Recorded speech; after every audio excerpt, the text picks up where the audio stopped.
In today's fast-paced world, where distractions are endless and pressures are high, the ancient philosophy of Stoicism offers a timeless guide to living with purpose, resilience, and tranquility. In this ultimate 4-hour Stoicism guide, we'll delve deep into the principles and practices that can transform your daily life, helping you to navigate challenges with calm, clarity, and inner strength. Whether you're new to Stoicism or looking to deepen your understanding, this comprehensive guide is designed to equip you with practical tools for a more centered and fulfilling life. Let's embark on this journey to mastering modern living through the wisdom of Stoicism. Number 1. Show empathy and compassion. You know, empathy and compassion are like the unsung heroes of human interaction. They're the secret sauce that can turn any relationship from meh to wow. It's not just about feeling sorry for someone. Oh no, it goes way deeper than that. When you genuinely tap into someone else's emotions and feel what they're going through, it creates this magical connection. It's almost like you're speaking a language that goes beyond words. Imagine this, you're talking to a friend who's having a rough day. Instead of just saying, "That sucks," you lean in, really listen, and say, "I get how you're feeling. That must be so tough." Bam! You've just shown empathy. It's not about offering solutions or fixing their problems. It's about being there, fully present, and making them feel understood. Now, let's sprinkle in some compassion. Empathy and compassion are like peanut butter and jelly, they just go together. Compassion takes empathy a step further. It's the action that follows the feeling. You feel their pain, and then you act. Maybe it's a kind word, a thoughtful gesture, or just spending some quality time with them. Whatever it is, it shows that you care deeply. But here's the kicker, showing empathy and compassion doesn't just benefit the other person. It boomerangs right back to you. When people see that you genuinely care, they start to see you in a new light. You become the go-to person, the one who gets it. That's powerful. It builds trust, and trust is the foundation of respect. When people trust you, they respect you. It's also about being open and vulnerable yourself. Sharing your own struggles and being honest about your feelings can create a safe space for others to do the same. It's a two-way street. You give a little, you get a little. And in the process, you build stronger, deeper connections. It's like weaving a tapestry of mutual understanding and support. Let's talk about the ripple effect for a second. When you show empathy and compassion, it doesn't just stop with the person you're interacting with. It spreads. They're likely to pass on that kindness to others, creating a chain reaction of positivity.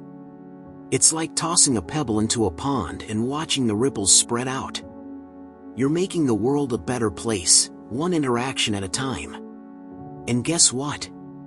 It's not just about big, grand gestures. Sometimes, the smallest acts of empathy and compassion can have the biggest impact. A smile, a nod, a simple "I'm here for you," these tiny moments can light up someone's day and, in turn, boost your own sense of fulfillment and purpose. Also, let's not forget about self-compassion. Being kind to yourself is just as important. When you're empathetic and compassionate towards your own struggles, you become more resilient and better equipped to show those qualities to others. It's a win-win. So, the next time someone comes to you with a problem, try this, really listen. Put yourself in their shoes. Show them that you care, not just with your words, but with your actions. Be that rock for them. And watch how the respect you get from others starts to soar. In the end, it's all about connection. We're all human, after all, and we all crave that deep, genuine connection. Empathy and compassion are your tickets to forging those bonds and earning the respect you deserve. So go ahead, sprinkle that kindness everywhere. It's a game changer. Number 2, pursue knowledge and wisdom. Alright, let's dive into the idea of pursuing knowledge and wisdom, a cornerstone of Stoicism and a surefire way to gain respect from others. It's not just about hitting the books or acing exams, but embracing a lifelong journey of learning and growth. Buckle up, because this ride is about to get interesting. First off, imagine this, a world where you wake up every day hungry to learn something new. Not just random facts, but knowledge that adds depth to your understanding of the world.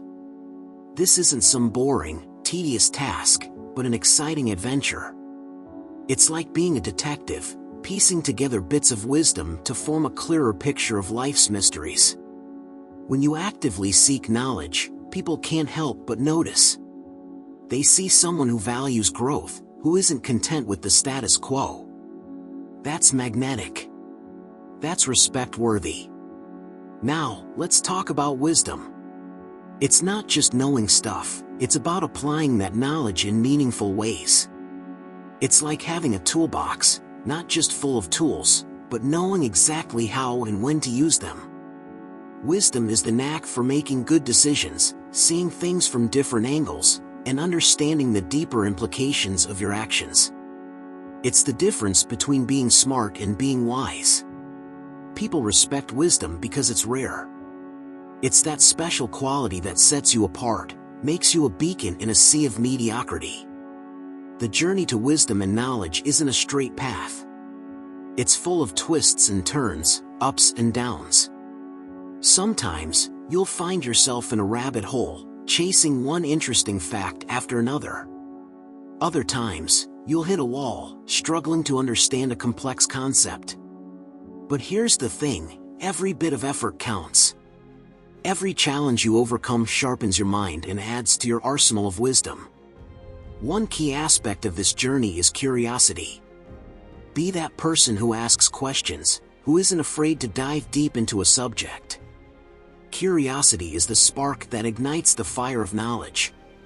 When you're genuinely curious, learning becomes fun. It's not a chore, but a passion. And that passion? It's contagious. People are drawn to those who have a zest for learning. They see you as someone who's alive, engaged, and always growing. That's incredibly inspiring. Let's not forget humility. The pursuit of knowledge and wisdom is also about acknowledging how much you don't know. It's about being open to new ideas, willing to admit mistakes, and eager to learn from others. Humility is the foundation of wisdom. It's what keeps you grounded, no matter how much you learn. It shows others that you're not arrogant or condescending, but approachable and genuine. That humility? It earns respect faster than any flashy display of knowledge. And then there's the sharing aspect. Knowledge hoarded is knowledge wasted. When you share what you learn, you contribute to the growth of others. You become a mentor, a guide, a source of inspiration. Sharing your wisdom creates a ripple effect, spreading respect and admiration throughout your community. People respect those who lift others up, who use their knowledge to make the world a better place. In this journey, perseverance is your best friend. There will be times when you feel stuck, when the pursuit of wisdom seems like a never-ending slog. But don't give up. Every step forward, no matter how small, brings you closer to your goal. And remember, the journey itself is valuable. It's in the process of learning that you grow, evolve, and become someone worthy of respect. So, embrace the pursuit of knowledge and wisdom. Let it be your guiding star. Be curious, humble, and persistent. Share what you learn, and stay open to new ideas. This journey isn't just about gaining respect from others, but about becoming the best version of yourself. And in doing so, you'll naturally earn the respect you deserve. Number 3. Communicate effectively. If you want to get respect from others, how you express yourself is absolutely crucial. Imagine this, you're in a conversation, and instead of just blurting out your thoughts, you carefully choose your words. You listen attentively, nodding at the right moments, and respond thoughtfully. This isn't just about talking, it's about connecting. First off, let's talk about the power of listening. Yeah, I know, it sounds simple, but it's a game changer. When you really listen to someone, you're showing them that they matter. You're not just waiting for your turn to speak, you're genuinely interested in what they have to say. This kind of listening builds trust and respect faster than you can imagine. It's like a silent agreement: I value your thoughts. Now, let's switch gears and talk about clarity. Being clear in your communication is like giving someone a map instead of vague directions. When you're clear, there's no room for misunderstandings or confusion. People appreciate it when you get to the point without beating around the bush. But hey, clarity doesn't mean being blunt or harsh. It's about being honest while still being kind. Another key aspect is tone. Your tone can make or break a conversation. You can say the nicest things, but if your tone is off, it can come across as insincere or even rude. On the flip side, a warm and friendly tone can make even the most critical feedback feel like constructive advice. So, pay attention to your tone. It's the emotional color of your words. And don't forget body language. It's like the secret sauce of communication. Your words can say one thing, but if your body language says another, people will believe what they see. Keep your posture open, make eye contact, and use gestures that complement your words. It shows you're confident and engaged. Now, here's a fun part: storytelling. Humans are wired to love stories. When you weave a narrative into your conversations, it captures attention and makes your message memorable. So next time you're trying to make a point, wrap it in a story. It doesn't have to be a grand tale, even a small anecdote can do wonders. Empathy also plays a huge role. When you put yourself in someone else's shoes, it changes the way you communicate. You become more considerate and understanding. This doesn't mean you have to agree with everything they say, but acknowledging their perspective shows respect. And here's something we often overlook: patience. Sometimes, conversations get heated or go off track. Staying calm and patient, instead of jumping to conclusions or getting defensive, can steer the conversation back to a respectful and productive place. Also, ask questions. Not just any questions, but thoughtful ones. Questions show that you're interested and engaged. They also give you a better understanding of the other person's viewpoint, which can enrich the conversation and help you respond more effectively. Humor, when used appropriately, can lighten the mood and build a connection. A well-timed joke or a bit of light-hearted banter can make conversations enjoyable and less tense. Lastly, practice makes perfect. Communication is a skill, and like any skill, it gets better with practice. So, engage in more conversations, pay attention to what works and what doesn't, and keep refining your approach. In the end, effective communication is about balance.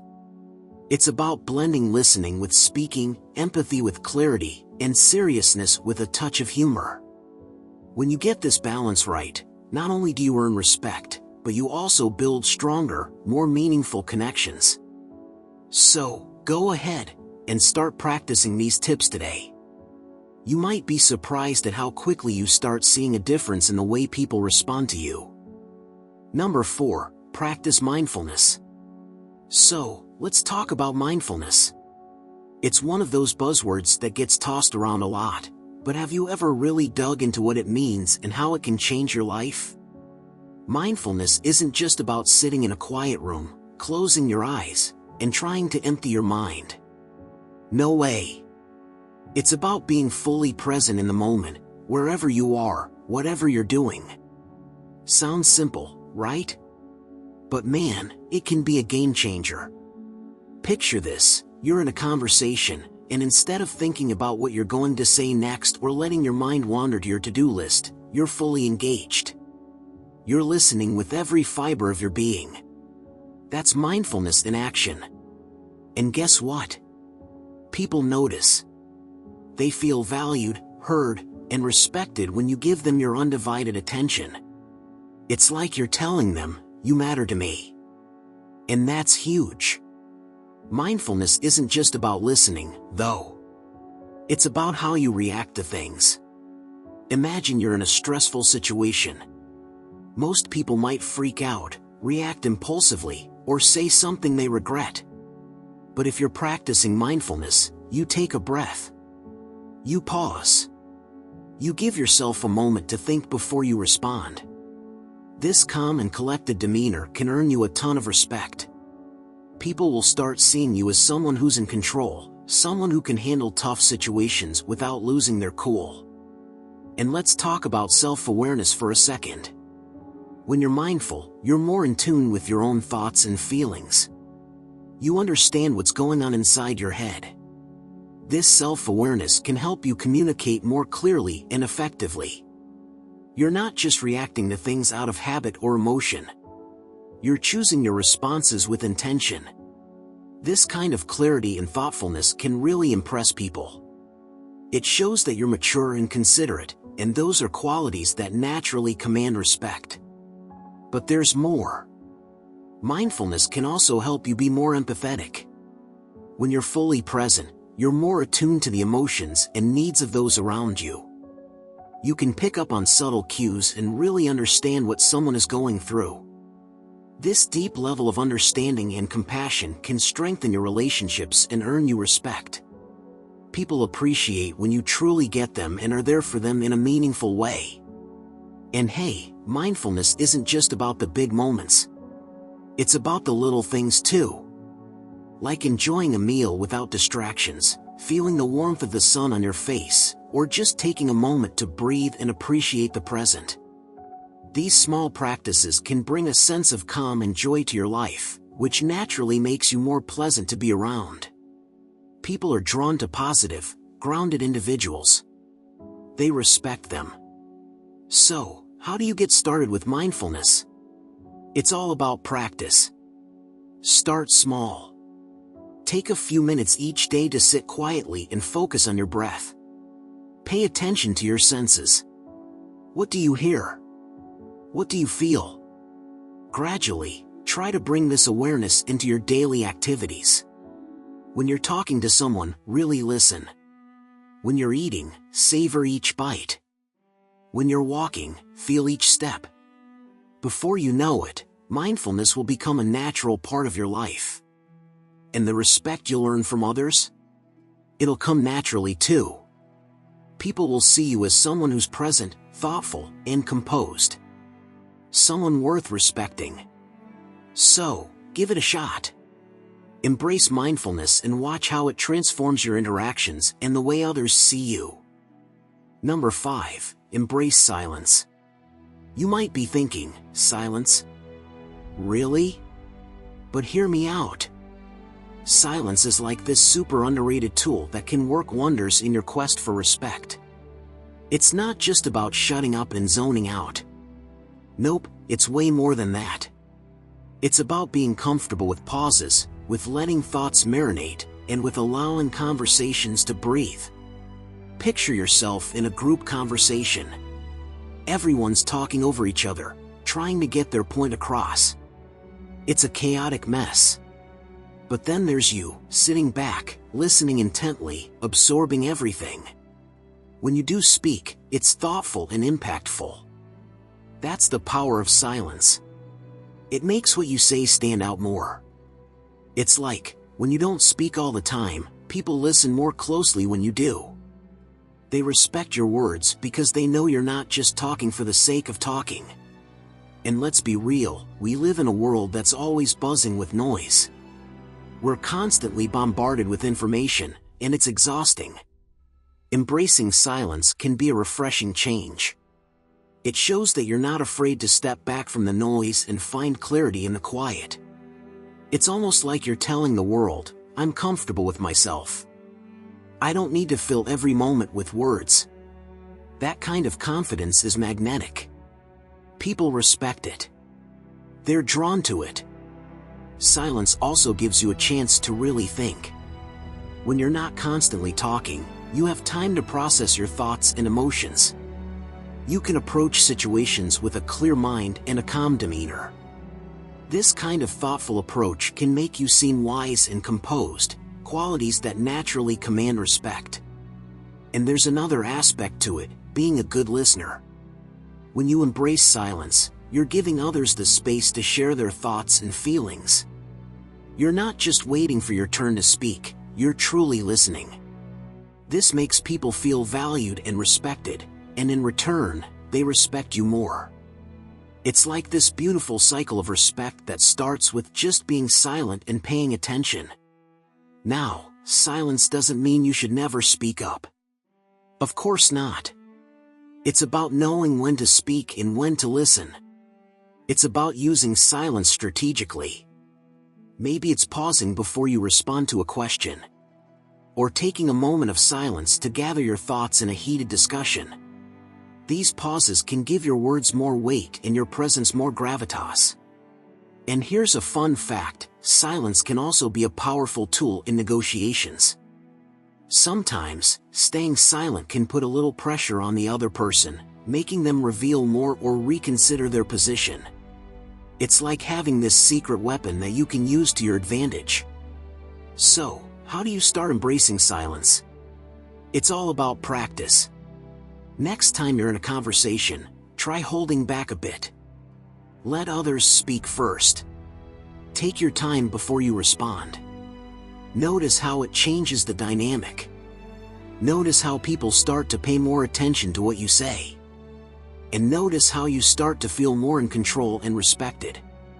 Embracing silence is a simple but profound way to gain respect from others. It shows confidence, wisdom, and consideration. It's about being present, listening deeply, and speaking thoughtfully. So, give it a try.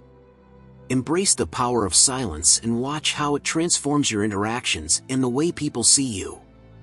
It's a small change with a big impact. Number 6, avoid complaining. We all know that person who just can't stop whining about everything. It's exhausting, right? Constantly hearing someone complain is like nails on a chalkboard. It drains the energy out of any room. But when you're the one who avoids this trap, something magical happens. People start to see you differently. They see you as strong, resilient, and composed. Why does complaining rub people the wrong way? Well, for starters, it focuses on the negative. When you're always griping about things, you're basically telling the world, "Hey, look at me. I can't handle my problems." It's a bit of a downer. People respect those who face their challenges head-on, not those who just sit and moan about them. Think about it. When you avoid complaining, you're showing that you can rise above the muck. You're saying, "Yeah, stuff happens. But I'm not going to let it bring me down." That's powerful. It's like you're a beacon of positivity in a sea of negativity. And people are drawn to that. They admire it. They respect it. Now, avoiding complaints doesn't mean you have to be all sunshine and rainbows 24/7. It's about balance. It's okay to acknowledge when things aren't perfect. But instead of whining, you shift your focus to solutions. You take action. You show that you're proactive. That's the kind of behavior that earns respect.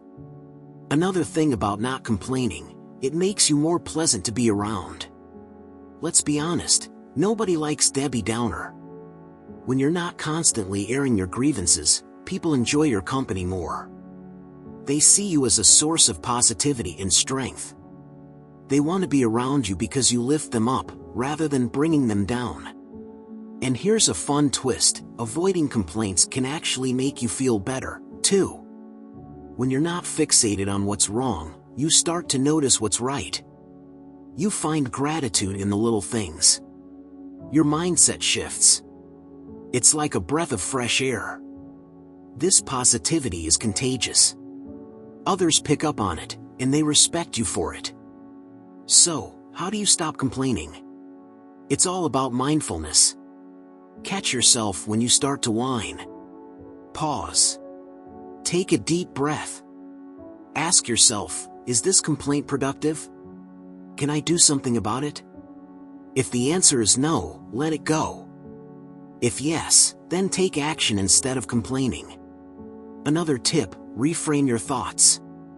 Instead of saying, "Ugh, this is the worst," try saying, "This is challenging, but I'll get through it." It's a subtle shift, but it makes a big difference. It changes your energy. It shows resilience. When you make a habit of avoiding complaints, people notice. They see you as someone who's in control, someone who doesn't let the little things get to them. They admire your strength and positivity. And in return, they respect you more. So next time you feel a complaint bubbling up, remember, you have the power to choose your response. Choose resilience. Choose positivity. Choose respect. It's a small change, but it makes a big impact. People will see you as a beacon of strength and positivity. And that's a surefire way to earn their respect. Number 7, practice discretion. So, practicing discretion. It's a bit like having a superpower. Not the flashy, superhero kind. More like a subtle, behind-the-scenes magic that works wonders. Discretion is all about knowing when to speak and when to keep things to yourself. It's about having the wisdom to navigate conversations and situations with care.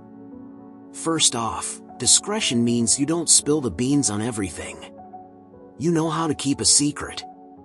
When someone confides in you, they need to know you won't blab about it to the next person you see. This builds trust. Trust is the bedrock of respect. When people see that you can keep things confidential, they feel safe around you. They see you as reliable, someone who won't betray their confidence. That's huge. But it's not just about keeping secrets. Discretion also means you're mindful of what you share about yourself. Oversharing can be a turn-off. You know, those folks who tell you their life story within 5 minutes of meeting you? Yeah, that can be a bit much. Practicing discretion means you reveal things gradually, letting relationships develop naturally. It shows that you're thoughtful and measured. People respect that. Then there's the flip side, knowing when to speak up. Discretion isn't just about silence. It's about choosing your words wisely. When you do speak, your words carry weight. They're considered, deliberate, and impactful. You're not just talking to fill the silence, you're contributing meaningfully to the conversation. This kind of thoughtful communication can make people sit up and take notice. They respect someone who speaks with purpose. Let's talk about social media for a sec. We live in an age where everyone's posting every little detail of their lives online. Practicing discretion means you're not one of those people. You don't air your dirty laundry on Facebook or get into Twitter spats. You keep your private life private. This kind of restraint shows maturity. It shows you understand the value of keeping some things to yourself. And guess what? People respect that too. Discretion also means being tactful. It's about knowing when to hold back a comment that might be hurtful or unnecessary. It's about choosing kindness over the urge to be right. It's about being considerate of others' feelings and perspectives. When people see that you can navigate tricky situations with grace, they respect you more. And there's another layer to this, respecting others' privacy. Just as you value your own discretion, you extend that same courtesy to others. You don't pry into their business. You don't press for details they're not willing to share. You give them space.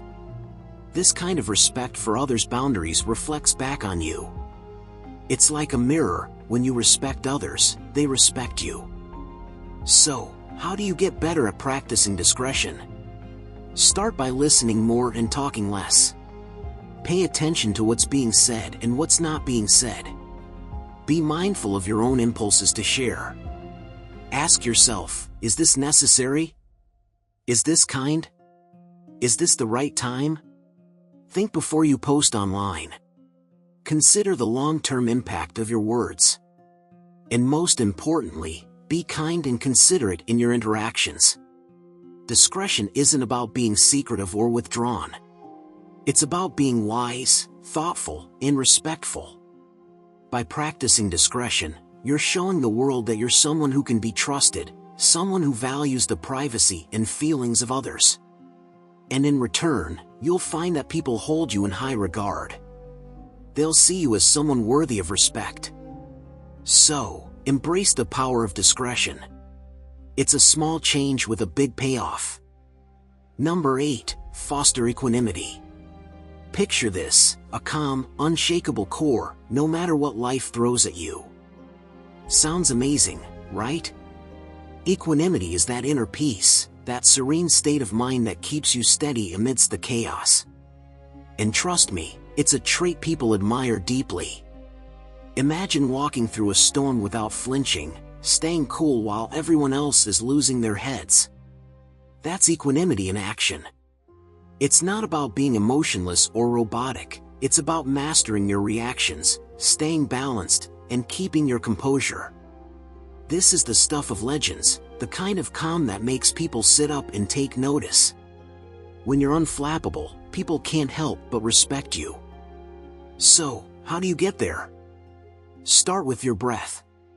Seriously, it sounds so simple, but it's incredibly powerful. Deep, mindful breathing can anchor you in the present moment, cutting through the noise and helping you find that calm center. Think of it as a reset button for your brain. Whenever you feel stress creeping in, take a deep breath, hold it for a moment, and let it out slowly. Feel the tension melt away. This little trick is your secret weapon for maintaining equanimity. Next up, let's talk about perspective. Equanimity comes from seeing the bigger picture, understanding that life's ups and downs are part of a grander scheme. It's about not sweating the small stuff and recognizing that most problems are temporary. When you zoom out and view situations from a wider lens, they often seem less daunting. This shift in perspective can transform how you react, helping you stay calm and composed. And then there's acceptance. It's a big one. Accept that you can't control everything. In fact, most things are outside your control. What you can control is how you respond. Embrace this fact and you'll find a profound sense of peace. It's like carrying an umbrella on a rainy day, accept the rain, but stay dry. This mindset not only fosters equanimity but also earns you the respect of those who see your unwavering calmness. Equanimity also thrives on a foundation of self-awareness. Know thyself, as they say. Be aware of your triggers, those little things that set you off.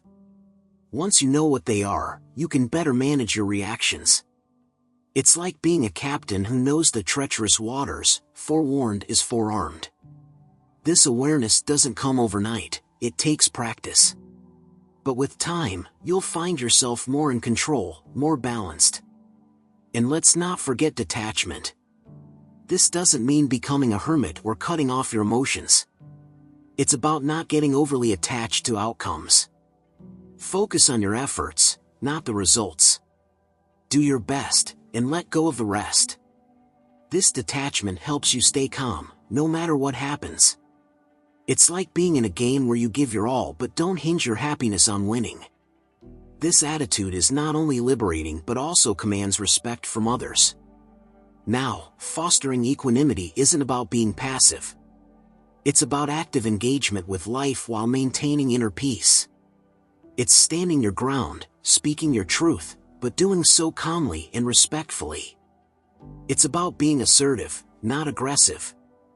This balance between calm and strength is what makes equanimity so powerful.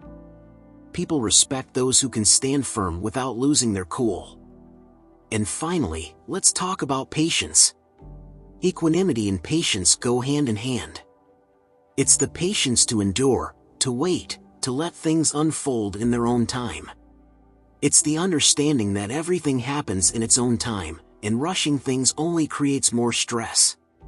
Cultivating patience is like planting a seed and waiting for it to grow. You water it, care for it, and trust that it will bloom when the time is right. This patience, this trust in the process, is a hallmark of true equanimity. So, there you have it. Fostering equanimity is a journey, a practice. It's about breath, perspective, acceptance, self-awareness, detachment, active engagement, and patience. Embrace these principles, and you'll not only find a deep sense of inner peace but also earn the respect and admiration of those around you. It's a win-win. So go ahead, cultivate that calm center, and watch as your life transforms. Number 9. Develop patience. Alright, let's dive into the magic of developing patience, a cornerstone of Stoicism and a surefire way to earn respect from others. Picture this: you're a rock in the middle of a rushing river, unbothered by the swirling currents. Patience is your superpower, your secret sauce to navigating life's ups and downs with grace. First off, let's get real about what patience truly means. It's not just about waiting for your turn or tolerating delays without getting mad. Patience is a deep, steady sense of calm and understanding that things will unfold in their own time. It's about trusting the process and knowing that everything happens when it's supposed to. This mindset? It's pure gold. It shows others that you're not easily rattled, that you have this quiet strength and inner peace. And trust me, people respect that. Now, how do you develop this patience? Start by practicing mindfulness. Mindfulness is like your training ground for patience. It's about being present, fully in the moment, and not letting your mind race ahead to the future or dwell on the past. When you're mindful, you're more aware of your thoughts and feelings, and you can catch yourself before impatience takes over. Think of mindfulness as your mental gym. The more you practice, the stronger your patience muscles get. Another key ingredient? Perspective. It's all about seeing the bigger picture. When you're stuck in traffic or waiting in a long line, it's easy to get frustrated. But step back for a second. Ask yourself, will this matter in a year? Or even in a month? Probably not. Keeping the bigger picture in mind can help you stay calm and patient in the moment. It's like having a bird's eye view of your life. You see that these little annoyances are just tiny blips on the radar. And let's not forget about self-compassion. Be kind to yourself. Developing patience is a journey, and you're going to slip up sometimes. That's okay. What's important is that you recognize when you're being impatient and gently bring yourself back to a state of calm. It's like training a puppy. You wouldn't get mad at the puppy for not learning a trick right away. You'd be patient, understanding, and encouraging. Treat yourself with that same kindness. Patience also thrives on a foundation of trust. Trust that things will work out as they should. This doesn't mean sitting back and doing nothing. It means doing your best and then letting go of the need to control everything. It's like planting a garden. You plant the seeds, water them, and then you wait. You trust that the sun will shine and the rain will come. This trust helps you stay calm and patient, even when things don't happen as quickly as you'd like. Then there's the art of letting go. Let go of the need for immediate results. Let go of the idea that things must happen on your timeline. Embrace the unknown, the uncertainty. This can be scary, but it's also incredibly freeing. When you let go, you make space for patience to grow. You become more adaptable, more resilient. And people notice. They see someone who's not desperate or frantic, but calm and composed. That's a quality that commands respect. Finally, remember that patience is a skill you can develop. It's like learning to play an instrument or mastering a new language. It takes practice, time, and effort. Start small. Find little opportunities to practice patience every day. Maybe it's waiting an extra minute before checking your phone or taking a deep breath before responding in a heated conversation. These small acts add up. Over time, you'll find yourself becoming more and more patient. So, there you have it. Developing patience is about mindfulness, perspective, self-compassion, trust, letting go, and practice. Embrace these principles and watch as your patience grows. Not only will you find a deeper sense of peace and calm, but you'll also earn the respect of those around you. Because patience isn't just a virtue, it's a powerful tool for navigating life's challenges with grace and dignity. And that's something everyone respects. Number 10, show gratitude. Next, let's dive into the wonderful world of showing gratitude, a key principle in Stoicism that can earn you heaps of respect from others. Picture this, a life filled with appreciation for the little things, where you recognize the good in every situation. Gratitude is like a superpower that transforms not only how you see the world but also how the world sees you. Imagine starting each day with a sense of thankfulness. It's like putting on a pair of glasses that highlight the positives around you. When you actively look for things to be grateful for, you shift your focus from what's lacking to what's abundant. This simple mindset change? It's magic. It creates a ripple effect that touches everyone around you.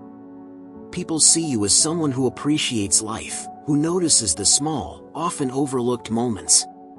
That's infectious, and it naturally draws respect. Gratitude isn't just about saying thank you, though that's a great start.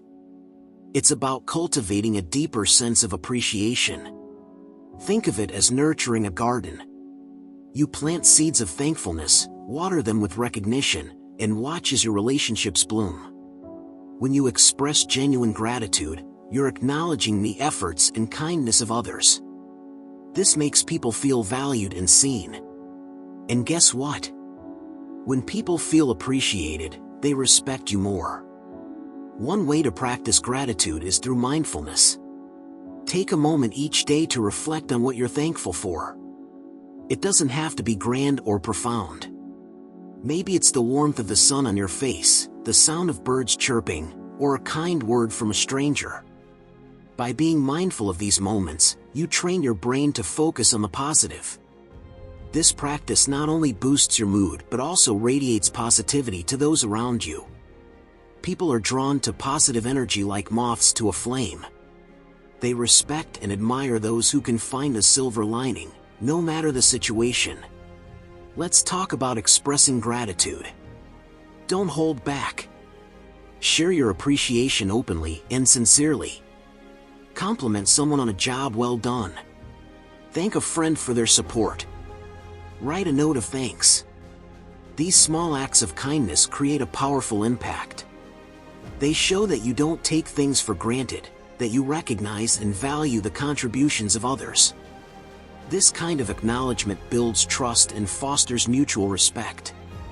Gratitude also means being humble. It's about recognizing that you're not an island, that your achievements are often supported by the efforts of others. When you acknowledge the role others play in your success, you demonstrate humility. Humility is a key ingredient in gaining respect. It shows that you're grounded, self-aware, and appreciative of the teamwork and collaboration that go into any endeavor. Now, let's flip the script. How do you react when others show you gratitude? Accept it graciously. Don't brush it off or downplay it. When someone thanks you, acknowledge it with a warm smile and a heartfelt response.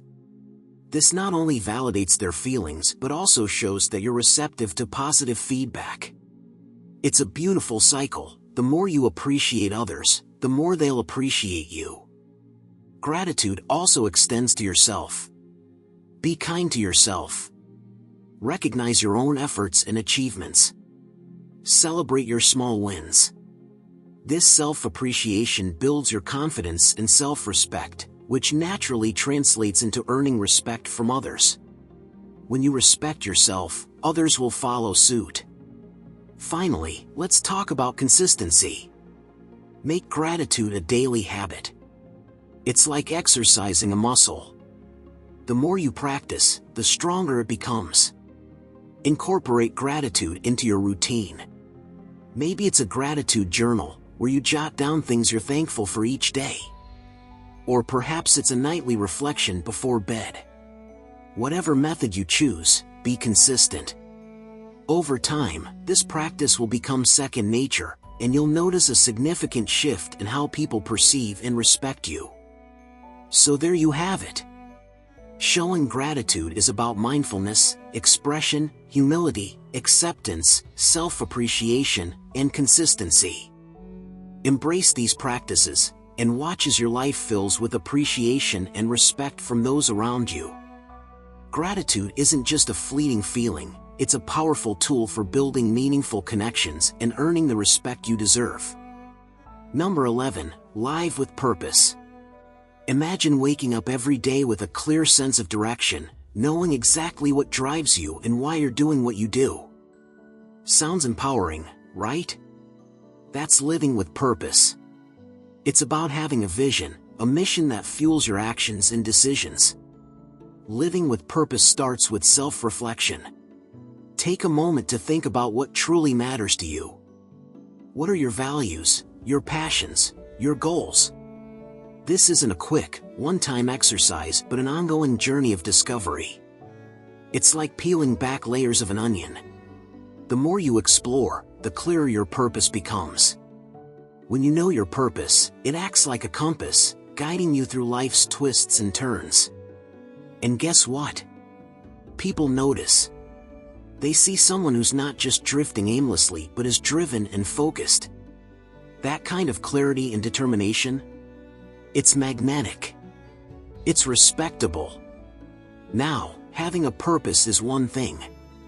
Living it out is another. It's about aligning your actions with your purpose. Every decision, every step you take should reflect your core values and goals. This alignment creates integrity, a trait that's highly respected. When your words and actions match, people see you as authentic and trustworthy. They know you're not just talking the talk but walking the walk. Purpose gives your life a sense of meaning and direction. It's like having a map in a foreign land. Without it, you're wandering, lost. But with it, you have a path, a route to follow. This sense of direction boosts your confidence. You walk with your head held high, knowing that every step you take is purposeful. This confidence is palpable. It's something people can feel, and it naturally draws respect. Living with purpose also means being resilient. Purpose gives you the strength to persevere through challenges and setbacks. It's your anchor in the storm, the light at the end of the tunnel. When things get tough, your purpose keeps you going. It reminds you why you started in the first place. This resilience is admirable. People respect those who don't give up, who keep pushing forward despite the odds. Another key aspect is focus. Purpose helps you stay focused on what truly matters. It's easy to get distracted by trivial things, to waste time on unimportant tasks. But when you have a clear purpose, you can prioritize effectively. You know what deserves your attention and what doesn't. This focus is a powerful tool. It makes you more productive, more efficient. And people respect those who can cut through the noise and stay dedicated to their goals. Living with purpose also involves contributing to something greater than yourself. It's about making a positive impact, leaving a legacy. Whether it's through your work, your relationships, or your community, your purpose should extend beyond personal gain. It should be about adding value, making a difference. This outward focus is incredibly powerful. It shows that you're not just self-centered but are thinking about the bigger picture. People respect those who are generous with their time, energy, and resources. And let's talk about passion. Purpose and passion go hand in hand. When you're passionate about your purpose, it's contagious. People can feel your enthusiasm and energy. It's inspiring. It motivates others to find and pursue their own purposes. This kind of inspiration is a key component of respect. When you light the way for others, they can't help but look up to you. Finally, living with purpose brings fulfillment. It's about finding joy and satisfaction in the journey, not just the destination.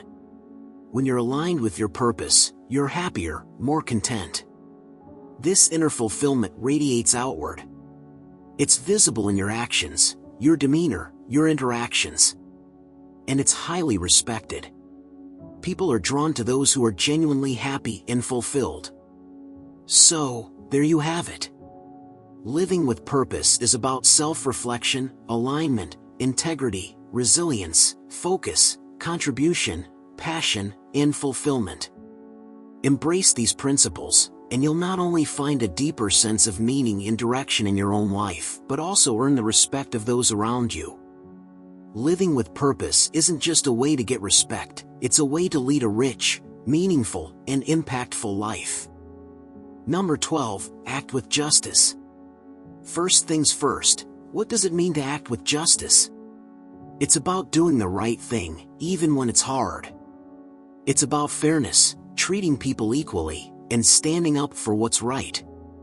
It's like having a built-in compass that always points you towards equity. When people see that you consistently strive to be just, they can't help but respect you. Now, let's break it down a bit. Fairness is a cornerstone of justice. Imagine you're in a situation where you have to make a decision that affects others. Acting with justice means you weigh the pros and cons carefully, think about the impact on everyone involved, and aim for the fairest outcome. It's not about favoritism or personal gain, it's about what's right for the whole group. But justice isn't just about big decisions. It's in the little things too. It's about giving credit where it's due, acknowledging others' contributions, and being honest. When you do these things, people notice. They see that you're someone who values truth and fairness, and that builds a strong foundation of respect. Standing up for what's right is another huge part of acting with justice. It's easy to go with the flow or stay silent when you see something wrong. But it takes real courage to speak up and stand against injustice. When you do, you show that you're not afraid to fight for what's right, even if it means going against the grain. This kind of bravery doesn't go unnoticed. Now, let's talk about integrity. Acting with justice means you have a strong moral compass. You don't just talk the talk, you walk the walk. Your actions align with your words, and people can count on you to do what you say you'll do. This consistency is key to building trust and respect. Respecting others is a big part of acting with justice. It's about recognizing everyone's inherent worth and treating them accordingly. This means listening to others, valuing their opinions, and treating them with kindness and dignity. When you respect others, they're more likely to respect you in return. Empathy also plays a role here. When you can put yourself in someone else's shoes, you're better able to understand their perspective and make fair decisions. Empathy allows you to connect with others on a deeper level, and it's a crucial component of justice. And let's not forget accountability. Acting with justice means owning up to your mistakes. Nobody's perfect, and we all mess up sometimes. What matters is how you handle those mistakes. Admitting when you're wrong and making amends shows that you're committed to fairness and integrity. In a nutshell, acting with justice is about being fair, honest, and courageous. It's about standing up for what's right, respecting others, and holding yourself accountable. It's not always easy, but it's always worth it. When you act with justice, you not only earn respect, but you also inspire others to do the same. So, next time you're faced with a tough decision, think about what's fair and just. Let your actions reflect your values, and watch as the respect you receive grows. Remember, justice is more than a concept, it's a way of life. And living it daily makes you a person others can truly admire and respect. Number 13, cultivate humility. Let's dive into humility, that often underrated but incredibly powerful quality that can skyrocket your respect levels. Seriously, cultivating humility is like having a secret weapon in your arsenal. So, how do you go about doing that? First off, let's get clear on what humility really means. It's not about thinking less of yourself or pretending you're not good at something when you clearly are. No, humility is about recognizing your own strengths and weaknesses, and understanding that you're just one part of a bigger picture. It's about keeping your ego in check and being open to learning and growth. Picture this, you're in a group setting, maybe at work or with friends, and instead of dominating the conversation or showing off, you listen. You ask questions. You show genuine interest in others' ideas and perspectives. This isn't about making yourself small, it's about making space for others. When people see that you're not all about you, they start to respect you more. They see you as someone who values collective wisdom, not just their own.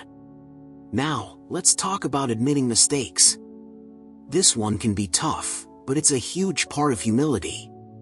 When you mess up, own it. Don't try to dodge responsibility or blame others. Just say, "Yeah, I got that wrong," and then learn from it. People respect honesty and accountability. It shows strength of character and a willingness to improve, which are both incredibly admirable traits. Another aspect of humility is being open to feedback. No one likes criticism, but it's essential for growth. Instead of getting defensive or dismissive, take a deep breath and really listen. What can you learn from this feedback? How can it help you become better? When people see that you're open to their input, they'll respect you for your willingness to evolve and adapt. Humility also means not putting yourself on a pedestal. Sure, be confident in your abilities, but don't act like you're better than everyone else. Remember, everyone has something valuable to offer. When you approach interactions with this mindset, you create a sense of equality and mutual respect. A humble person also doesn't boast about their achievements. Let your actions speak for themselves. When you do something great, people will notice, and they'll respect you even more for not needing to shout about it from the rooftops. There's something incredibly powerful about quiet confidence. Let's not forget the power of gratitude. A humble person recognizes that they didn't get to where they are all by themselves. They acknowledge the help and support they've received along the way. When you express gratitude, you show that you understand the value of others and the role they play in your life. This appreciation goes a long way in earning respect. Another key point: humility helps you build stronger relationships. When you approach interactions with a humble attitude, you're more likely to connect with others on a deeper level. You're seen as approachable and relatable, which makes people more inclined to respect and trust you. Humility is also about recognizing your own limitations. It's about knowing that you don't have all the answers and being okay with that. It's about seeking wisdom from others and continuously striving to learn and grow. This openness to learning is a hallmark of truly respected individuals. So, how do you cultivate humility? Start by practicing self-awareness. Reflect on your actions and attitudes. Are you being overly proud or dismissive of others? Make a conscious effort to listen more, to admit when you're wrong, and to appreciate the contributions of others. Keep your ego in check and stay grounded. In conclusion, humility is a powerful tool for gaining respect. It's about balance, knowing your worth without feeling the need to flaunt it. When you cultivate humility, you become a person others naturally gravitate towards, someone they admire and respect. So, embrace humility and watch as the respect you receive grows exponentially. Number 14, lead by example. Alright, let's talk about leading by example, one of the most powerful ways to earn respect from others. It's not just about telling people what to do, it's about showing them through your actions. Imagine being the kind of person who doesn't just talk the talk but walks the walk. That's where the magic happens. So, what does it mean to lead by example? It means embodying the values and behaviors you want to see in others. It's about consistency, integrity, and being the living, breathing proof of your principles. When you lead by example, people naturally start to respect you because they see that you're not just all talk. Let's start with consistency. If you're saying one thing but doing another, people will notice. They'll see the gap between your words and your actions, and that can erode respect pretty quickly. But when you're consistent, when your actions align with your words, you build trust. And trust is the foundation of respect. It's like being a rock that others can rely on, no matter what. Integrity is another big piece of the puzzle. This means being honest and having strong moral principles. It's about doing the right thing even when no one is watching. When people see that you're guided by integrity, they know they can count on you to act fairly and honorably. It's like having a compass that always points true north, guiding your actions in the right direction. Now, let's talk about leading with courage. Sometimes, leading by example means making tough choices or standing up for what's right, even when it's not popular. It takes guts to go against the grain, but when you do, it shows that you're not afraid to uphold your values. People respect that kind of bravery. They see you as a leader who's not afraid to blaze a trail, even when the path is uncertain. Another aspect is humility. Yes, even leaders need humility. Leading by example doesn't mean you're perfect or that you have all the answers. It means you're willing to learn, to admit when you're wrong, and to grow from your mistakes. When people see that you're humble, they're more likely to respect you because it shows that you're human and relatable. Empathy is also crucial. Leading by example means showing that you care about others and their experiences. It's about listening, understanding, and responding with compassion. When people feel heard and valued, they're more likely to respect you. It's about creating a connection and showing that you're in it together. And let's not forget about accountability. If you make a mistake, own up to it. Don't shift the blame or make excuses. Take responsibility and make amends. This kind of accountability demonstrates maturity and integrity. People respect leaders who can admit their faults and work to correct them. Leading by example also involves being proactive. It's not enough to just react to situations. You need to anticipate challenges and take action before problems arise. This shows foresight and initiative, qualities that are highly respected. It's about being a step ahead and ready to tackle whatever comes your way. Communication is another key element. Be clear, honest, and open with those around you. Share your vision, your goals, and your plans. When people know where you stand and what you're working towards, they're more likely to respect and follow you. It's about building a sense of transparency and trust. Finally, leading by example means inspiring others. Your actions should motivate and uplift those around you. When people see you striving for excellence, they're inspired to do the same. It's about creating a ripple effect of positive behavior and attitudes. In a nutshell, leading by example is about living your values, being consistent, acting with integrity, and inspiring others through your actions. It's about being a beacon of light that others can look up to and follow. When you lead by example, respect isn't just given, it's earned, one action at a time. So go out there and be the example you wish to see in the world. Number 15. Exhibit self-control. Lastly, let's dig into exhibiting self-control, a trait that's like the secret sauce for earning respect from others. Picture this: you're in a heated debate, and things are getting intense. Instead of losing your cool, you keep your composure. That's self-control in action, and it's incredibly powerful. So, what exactly is self-control? It's the ability to manage your emotions, impulses, and reactions, even when the going gets tough. It's about not letting your anger, frustration, or excitement get the better of you. When you can master this, people take notice. They see you as someone who's calm, collected, and reliable. Let's start with emotions. We all have them, and they can be intense. But self-control means not letting those emotions dictate your actions. Imagine feeling a surge of anger but taking a deep breath and responding calmly instead of lashing out. That kind of restraint shows strength and maturity. It's like having a superpower that keeps you in check, no matter what. Now, let's talk about impulses. We all have urges and desires that can lead us astray if we're not careful. Self-control is about resisting those impulses and making choices that align with your long-term goals. It's like having a little voice in your head reminding you to stay on track. When people see that you can resist temptation and stay focused, they respect your discipline and determination. Reacting thoughtfully is another aspect of self-control.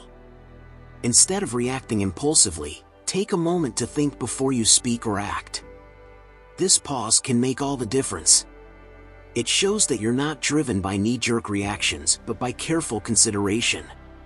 People respect this kind of measured approach because it leads to better outcomes and less drama. Consistency is key, too. Exhibiting self-control consistently, not just once in a while, builds a strong reputation. It's about showing that you can handle whatever life throws at you with grace and poise. This reliability makes others see you as a steady, trustworthy individual. It's like being the eye of the storm, calm amidst chaos. Another facet of self-control is patience. In our fast-paced world, patience is a rare and valuable trait. It's about waiting for the right moment, not rushing into decisions, and being willing to endure discomfort for a greater good. When you demonstrate patience, people see that you're in control of your time and emotions, which commands respect. Let's not forget self-discipline. This is about setting goals and sticking to them, even when it's hard. It's about pushing through challenges and not giving up when things get tough. Self-discipline shows that you have a strong will and are committed to your path.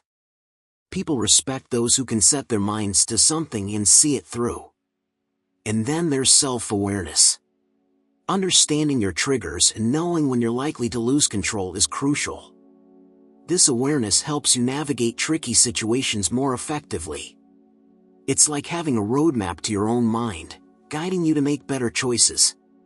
When people see that you're in tune with yourself, they respect your self-knowledge and wisdom. One more thing, self-control also means managing stress. Life can be overwhelming, and stress is inevitable. But how you handle it makes all the difference. By practicing stress management techniques like deep breathing, meditation, or just taking a break, you show that you can stay calm under pressure. This calmness is incredibly admirable and something others look up to. In conclusion, exhibiting self-control is about mastering your emotions, impulses, and reactions. It's about being patient, disciplined, and self-aware. It's about showing that you can handle life's ups and downs with grace and poise. When you exhibit self-control, you become someone others can rely on and look up to. So, next time you're faced with a challenging situation, remember to keep your cool.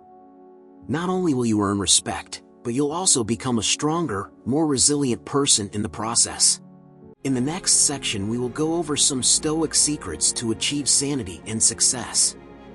Number 1. Limit your exposure to trivial distractions. Alright, let's talk about distractions. They're everywhere, right? Your phone pings with notifications, social media beckons with endless scrolling, and there's always some shiny new thing vying for your attention. It's like the universe is constantly trying to pull you away from what really matters. And you know what? It's working. Those little distractions add up, chipping away at your time and focus until you're left wondering where the day went. First off, let's get one thing straight: not all distractions are created equal. There are those things that genuinely need your attention, and then there are the trivial distractions, the stuff that seems important in the moment but, in reality, adds zero value to your life. These are the things we need to limit. Picture it, you're deep in thought, working on something important, and then ding, your phone lights up with a notification about a sale on something you don't even need. That's the kind of distraction we're talking about. Now, why should you care? Because these distractions are sneaky. They seem harmless, but they fragment your focus, making it harder to dive deep into anything. Imagine trying to swim across a lake but having to stop every few strokes to swat away mosquitoes. That's what it's like when you let trivial distractions invade your day.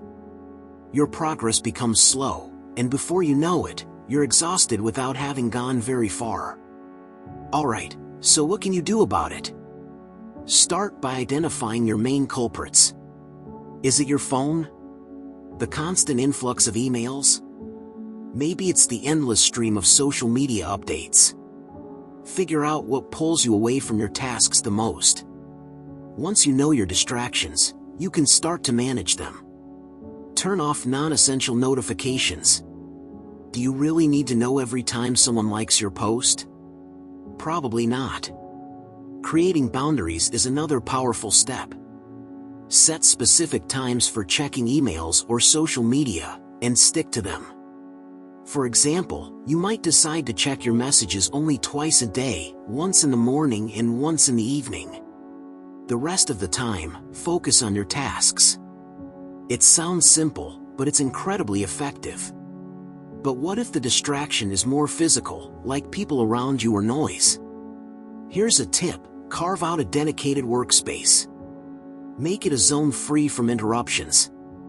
Maybe it's a corner of your home or a specific desk at the office. Let others know when you're in your focus zone and prefer not to be disturbed. Sometimes, just putting on headphones can signal to others that you're in the zone, even if you're not listening to anything. It's also crucial to train your mind to stay focused. This doesn't happen overnight. Practice mindfulness and meditation.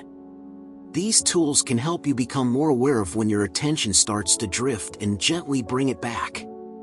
Think of it as building mental muscles. The stronger they get, the easier it will be to fend off distractions. Another trick is to break your tasks into smaller chunks. Long, daunting tasks are breeding grounds for distractions because they can feel overwhelming. By breaking them down, you make them more manageable, and it's easier to stay focused on one small piece at a time. Remember, the goal isn't to eliminate all distractions. That's impossible and honestly, a bit boring. The idea is to control them. Allow yourself small breaks to indulge in a distraction now and then. Just don't let it take over your day. Balance is key. In the end, limiting trivial distractions is about reclaiming your time and attention. It's about creating an environment where you can thrive, where you can dive deep into your work and come out feeling accomplished. It's a small change with a huge payoff. So next time a distraction tries to pull you away, remember why you're doing this. Your sanity and success are worth it. Number 2, commit to lifelong learning and intellectual growth. Let's dive into the fascinating idea of lifelong learning and intellectual growth, which is a cornerstone of the Stoic approach to sanity and success. Imagine this: you're on a journey, not just any journey, but one where every step you take, every twist and turn, is a chance to grow your mind and expand your horizons. It's not about hitting a destination and calling it a day. It's about embracing the adventure of continuous learning. Now, picture this. Your mind is like a garden. If you leave it unattended, it becomes overrun with weeds, right? But when you tend to it, planting new seeds and nurturing them, it flourishes. That's exactly what committing to lifelong learning does for your intellect. You're constantly weeding out ignorance and sowing seeds of knowledge, allowing your mind to bloom with new ideas, perspectives, and insights. So, how do you kickstart this never-ending quest for knowledge? It's not just about burying your nose in books, although that's a great start. It's about staying curious and open-minded. Think of yourself as a sponge, ready to soak up wisdom from every corner of life. Listen intently when others speak, ask questions, and don't shy away from exploring topics outside your comfort zone. This curiosity keeps your mind agile and sharp. Now, let's talk about intellectual growth in a more personal sense. Remember those moments when you stumble upon a new idea or concept, and it feels like a light bulb just went off in your head? Those are the moments that fuel your growth. They challenge your existing beliefs, push you to rethink your assumptions, and ultimately make you a more rounded individual. The Stoics were big on this. They believed in questioning everything and continually seeking the truth, no matter how uncomfortable it might be. One of the coolest things about lifelong learning is that it's incredibly flexible. You don't need to follow a rigid schedule or stick to one particular method. You can learn from books, podcasts, conversations, experiences, and even from reflecting on your own thoughts and actions. It's about finding what works best for you and running with it. The key is to make learning a habit, something you integrate into your daily routine. But let's get real for a second. Committing to lifelong learning isn't always a walk in the park. There will be times when you're overwhelmed, tired, or just plain uninterested. And that's okay. The trick is to recognize these moments as temporary setbacks and not let them derail your journey. Remember, it's a marathon, not a sprint. The Stoics knew that persistence was crucial. They embraced the idea that every little bit of progress counts, no matter how small. On this path, you're bound to encounter setbacks and failures. They are, in fact, part of the learning process. Each misstep is a lesson in disguise, an opportunity to refine your understanding and improve. The Stoics were masters of turning adversity into advantage, using every obstacle as a stepping stone to greater wisdom. And here's another thing, lifelong learning is not just about accumulating knowledge, it's also about applying it. The true measure of your growth is in how you use what you've learned to better yourself and the world around you. The Stoics believed that wisdom was meant to be practical, guiding your actions and decisions. So, take what you learn and put it into practice. Test it out in the real world, see what works, and don't be afraid to make adjustments along the way. In the end, committing to lifelong learning and intellectual growth is about embracing the journey of self-improvement. It's about being open to change, staying curious, and never settling for the status quo. The Stoic secret to sanity and success lies in this relentless pursuit of knowledge and wisdom, knowing that every step forward, no matter how small, brings you closer to the best version of yourself. So, keep learning, keep growing, and enjoy the ride. Number 3, maintain an indifference to external validation. Let's dive into something that's pretty crucial but often overlooked, indifference to external validation. Imagine this, you're constantly chasing compliments, likes, or approval from others. It's like running on a treadmill that's always speeding up. Exhausting, right? This quest for validation can leave you feeling like you're never good enough, no matter how much praise you receive. Now, what if I told you that there's a way to step off that crazy treadmill? The Stoics had it figured out. They believed that true sanity and success come from within, not from what others think of us. Let's chat about how you can start ignoring the noise and find your own inner peace and satisfaction. First off, why do we crave external validation so much? It's human nature. From a young age, we're taught to seek approval from our parents, teachers, and peers. It's deeply ingrained in us. But here's the kicker, living your life based on what others think is a surefire way to lose sight of your own values and goals. You end up doing things not because they resonate with you, but because you think they'll earn you a pat on the back. It's like living in a shadow of someone else's expectations. But when you adopt a Stoic mindset, you start to see things differently. You realize that the opinions of others are beyond your control. The only thing you can control is how you respond to them. This shift in perspective is liberating. It's like a weight being lifted off your shoulders. You no longer need to dance to the tune of others, you can create your own rhythm. Think about it this way, every time you seek validation, you're handing over a piece of your power to someone else. You're essentially saying, your opinion of me is more important than my own. Ouch, right? But when you maintain an indifference to external validation, you reclaim that power. You start to value your own opinion more. You become the master of your own fate. Now, this doesn't mean you should become a hermit or stop caring about others altogether. It's about finding a balance. You can still appreciate positive feedback and learn from constructive criticism without letting it define you. The key is not to let it sway your sense of self-worth. Your value doesn't fluctuate based on the opinions of others, it remains constant because it comes from within. To get there, you need to practice self-awareness and self-acceptance. Reflect on your values, your strengths, and your goals. Remind yourself that you are enough, just as you are. When you truly believe in your own worth, external validation becomes less relevant. It's like turning down the volume on a noisy radio, you can finally hear your own thoughts clearly. In moments when you feel the urge to seek validation, pause and ask yourself why. What are you hoping to gain? Is it really worth it? Often, you'll find that the approval you're chasing won't bring you the fulfillment you seek. True contentment comes from within, from knowing that you're living authentically and in alignment with your values. So, the next time you're tempted to post that selfie for likes or seek praise for your achievements, remember this: your worth is not up for debate.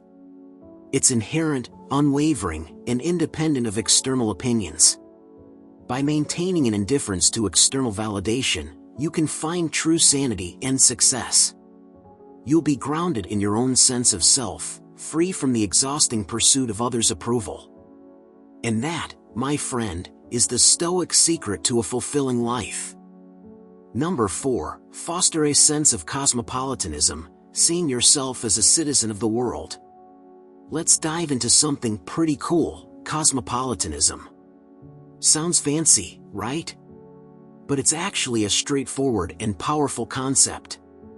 Think of it as viewing yourself not just as a member of your family, community, or even your country, but as a citizen of the world. A broader, more inclusive perspective that can totally shift how you live and interact with others.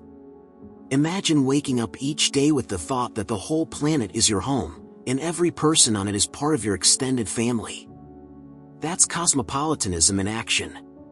It's about embracing a global mindset, realizing that borders and divisions are, in many ways, artificial constructs. We're all in this together, sharing the same earth, breathing the same air. That sense of unity can be incredibly grounding. Why does this matter? Well, for starters, it broadens your horizons. When you see yourself as a citizen of the world, your perspective expands. You become more open to different cultures, ideas, and ways of life. It's like adding more colors to your palette. Suddenly, the world feels richer, more vibrant. You're not confined to a single viewpoint or way of doing things. Instead, you're open to learning from everyone, everywhere. This mindset also fosters empathy. When you view others as fellow citizens of the world, it's harder to see them as others or them. Differences become less threatening and more intriguing. You start to appreciate the diversity of human experience, understanding that everyone has their own unique story. This doesn't mean you agree with everyone, but you can respect their perspectives and acknowledge their humanity. Now, let's talk about the personal benefits. Embracing a cosmopolitan outlook can seriously reduce stress and anxiety.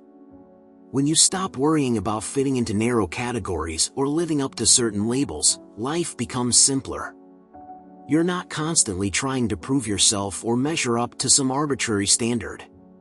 Instead, you focus on being the best version of yourself, contributing positively to the world around you. Practically speaking, how do you foster this sense of cosmopolitanism?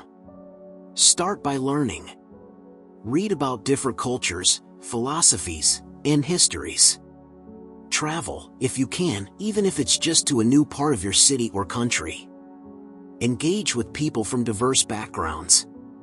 Listen to their stories, share yours, and find common ground.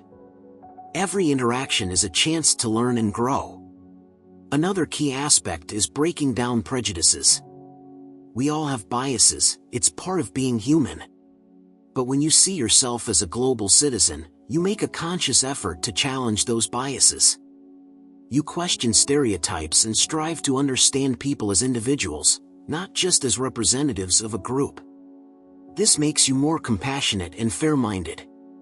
There's also a profound sense of responsibility that comes with this mindset. As a citizen of the world, You care about global issues, climate change, poverty, human rights. You realize that your actions have an impact, no matter how small. This doesn't mean you have to solve all the world's problems, but it does mean you contribute in whatever ways you can. Maybe it's through activism, volunteering, or simply making more sustainable choices in your daily life. Lastly, fostering cosmopolitanism is about connection. It's about building bridges, not walls. It's reaching out, making friends, and forming alliances across cultural and geographical boundaries. It's realizing that we're all part of a bigger picture, and that our collective well-being depends on mutual respect and cooperation. In essence, seeing yourself as a citizen of the world is about embracing a more inclusive, empathetic, and responsible way of living. It's a mindset that can bring sanity and success, not just to your life, but to the world at large. So, next time you feel the pull of narrow thinking, remember, you're part of something much bigger. Embrace it, celebrate it, and let it guide you towards a more fulfilling existence. Number 5. Practice voluntary discomfort to build resilience. Let's get into the nitty-gritty of something that might sound a bit counterintuitive at first: practicing voluntary discomfort. Yep, you heard that right. It's about choosing to put yourself in uncomfortable situations on purpose. Why? Because it's a powerful way to build resilience and mental toughness. Think of it as training your mind and body to handle whatever life throws at you with grace and grit. Imagine this: you're all cozy in your comfort zone, where everything is familiar and easy. Sounds nice, right? But here's the catch: staying in that bubble can make you soft. Life is full of unexpected challenges, and if you're not prepared, those challenges can knock you down hard.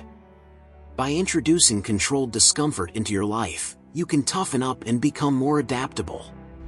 So, what does this look like in practice? It can be as simple as turning the dial on your routine. Maybe you take cold showers instead of warm ones.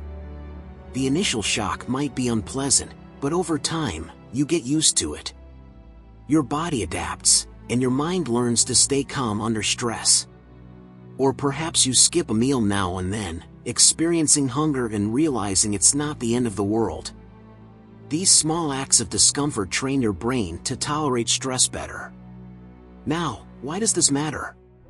Because it's all about resilience. When you regularly expose yourself to controlled stressors, you build a mental toughness that spills over into other areas of your life. Suddenly, the big challenges don't seem so daunting. You've already trained yourself to handle discomfort, so when real-life problems arise, you're ready. You can face them head-on without falling apart. Voluntary discomfort also teaches you to appreciate the good things in life. When you've experienced the tough stuff, the simple pleasures become much more meaningful. That warm shower feels incredible after a week of cold ones. The meal you savor is more delightful when you've experienced hunger.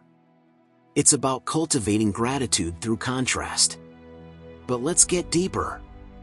Practicing voluntary discomfort isn't just about physical challenges.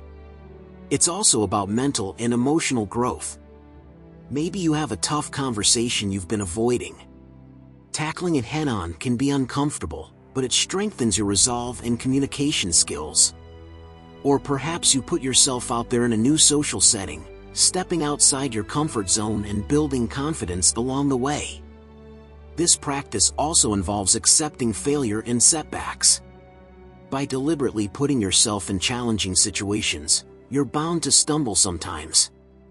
And that's okay. It's part of the process. Each failure is a lesson, a stepping stone towards growth. You learn to pick yourself up, dust yourself off, and keep going. Over time, this builds a robust sense of resilience. You become someone who doesn't shy away from difficulties but embraces them as opportunities for growth. Now, you might be thinking, why would I choose to be uncomfortable on purpose? Because it's empowering. It gives you a sense of control over your life. Instead of waiting for discomfort to find you, you face it on your terms. It's a proactive approach to personal development. You're not a passive participant in your life, but an active architect of your growth and resilience. So, how do you get started? Start small. Choose one area of your life where you can introduce a bit of discomfort. Stick with it, even when it gets tough. Notice how it makes you feel, how it changes your perspective. Gradually, you can take on bigger challenges. Remember, it's not about being a masochist, it's about growth. It's about pushing your boundaries and discovering what you're truly capable of. In the end, practicing voluntary discomfort is like sharpening a blade. It keeps you strong, resilient, and ready for whatever life throws your way. It's a powerful tool in your Stoic toolkit, helping you stay sane and successful in a chaotic world. So go ahead, embrace a little discomfort. It might just be the key to unlocking your full potential. Number 6, prioritize self-discipline and self-control. Let's talk about self-discipline and self-control. I know, these words might make you think of strict routines and rigid rules, but stick with me. It's not about being a drill sergeant to yourself. Instead, it's about finding the sweet spot where you guide your actions and decisions in a way that aligns with your goals and values. Think of it as steering your own ship instead of being tossed around by the waves. Why does this matter? Because self-discipline and self-control are like superpowers for your mind. They give you the ability to stick to your plans, resist short-term temptations, and focus on what really matters. Without them, it's easy to get lost in the sea of distractions and impulses. But with them, you're in control. You're the captain. Let's break it down. Self-discipline is about doing what needs to be done, even when you don't feel like it. It's getting up early to work on your goals, even when your bed is calling you back. It's choosing the healthy option, even when junk food is just a reach away. It's about making those small, often tough choices that lead to big results over time. Sounds challenging? Sure. But every time you flex that self-discipline muscle, it gets stronger. And the stronger it gets, the easier it becomes to make those choices. Self-control, on the other hand, is about restraint. It's about saying no to the things that don't serve your long-term goals. It's resisting that urge to binge-watch TV shows when you know you have important work to do. It's holding back that impulse to react in anger and choosing to respond calmly instead. Self-control is like a guard at the gate of your mind, letting in what's beneficial and keeping out what's harmful. Now, here's where it gets interesting. Practicing self-discipline and self-control isn't about denying yourself pleasure or becoming a robot. It's about balance. You're not cutting out all the fun stuff in life, you're just making sure it doesn't derail your progress. You're creating a life where you can enjoy yourself while still staying true to your goals. So, how do you prioritize these qualities? Start by setting clear goals. Know what you want and why you want it. When your goals are clear, it's easier to make decisions that align with them. Next, create a plan. Break down your big goals into smaller, manageable steps. This makes them less overwhelming and gives you a clear path to follow. Then, it's all about practice. Start with small acts of self-discipline and self-control. Maybe it's as simple as making your bed every morning or setting a timer for focused work sessions. Each small act builds your discipline and control, making it easier to tackle bigger challenges down the road. And don't forget about reflection. Take time to review your progress and adjust your plan as needed. Celebrate your wins, no matter how small, and learn from your setbacks. Reflection helps you stay on track and keeps you motivated. Also, be kind to yourself. Self-discipline and self-control aren't about perfection. You're going to slip up sometimes, and that's okay. What matters is getting back on track and continuing to move forward. It's a journey, not a sprint. Lastly, surround yourself with support. Whether it's friends, family, or a community, having people who encourage and hold you accountable makes a big difference. They can provide motivation, advice, and a reminder of why you're on this path.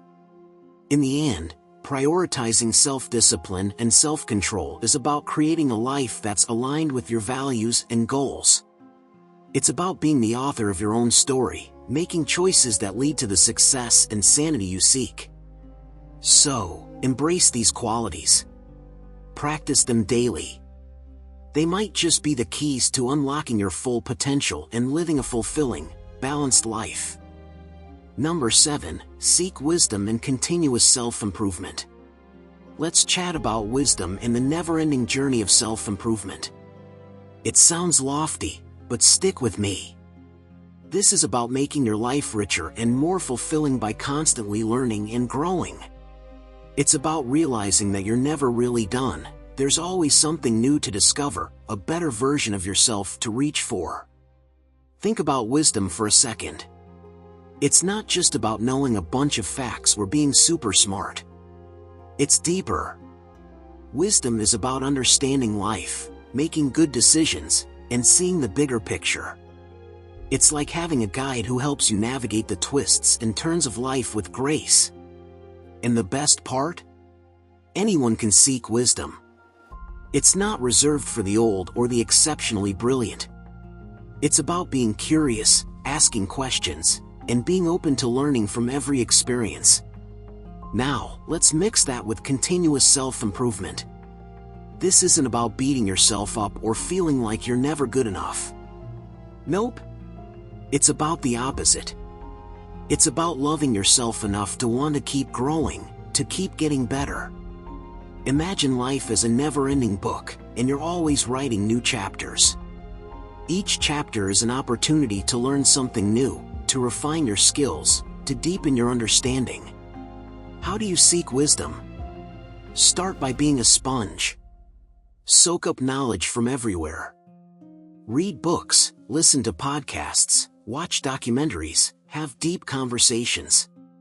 Wisdom is all around you, just waiting to be absorbed. But don't just passively consume information. Engage with it. Reflect on what you learn. How does it apply to your life?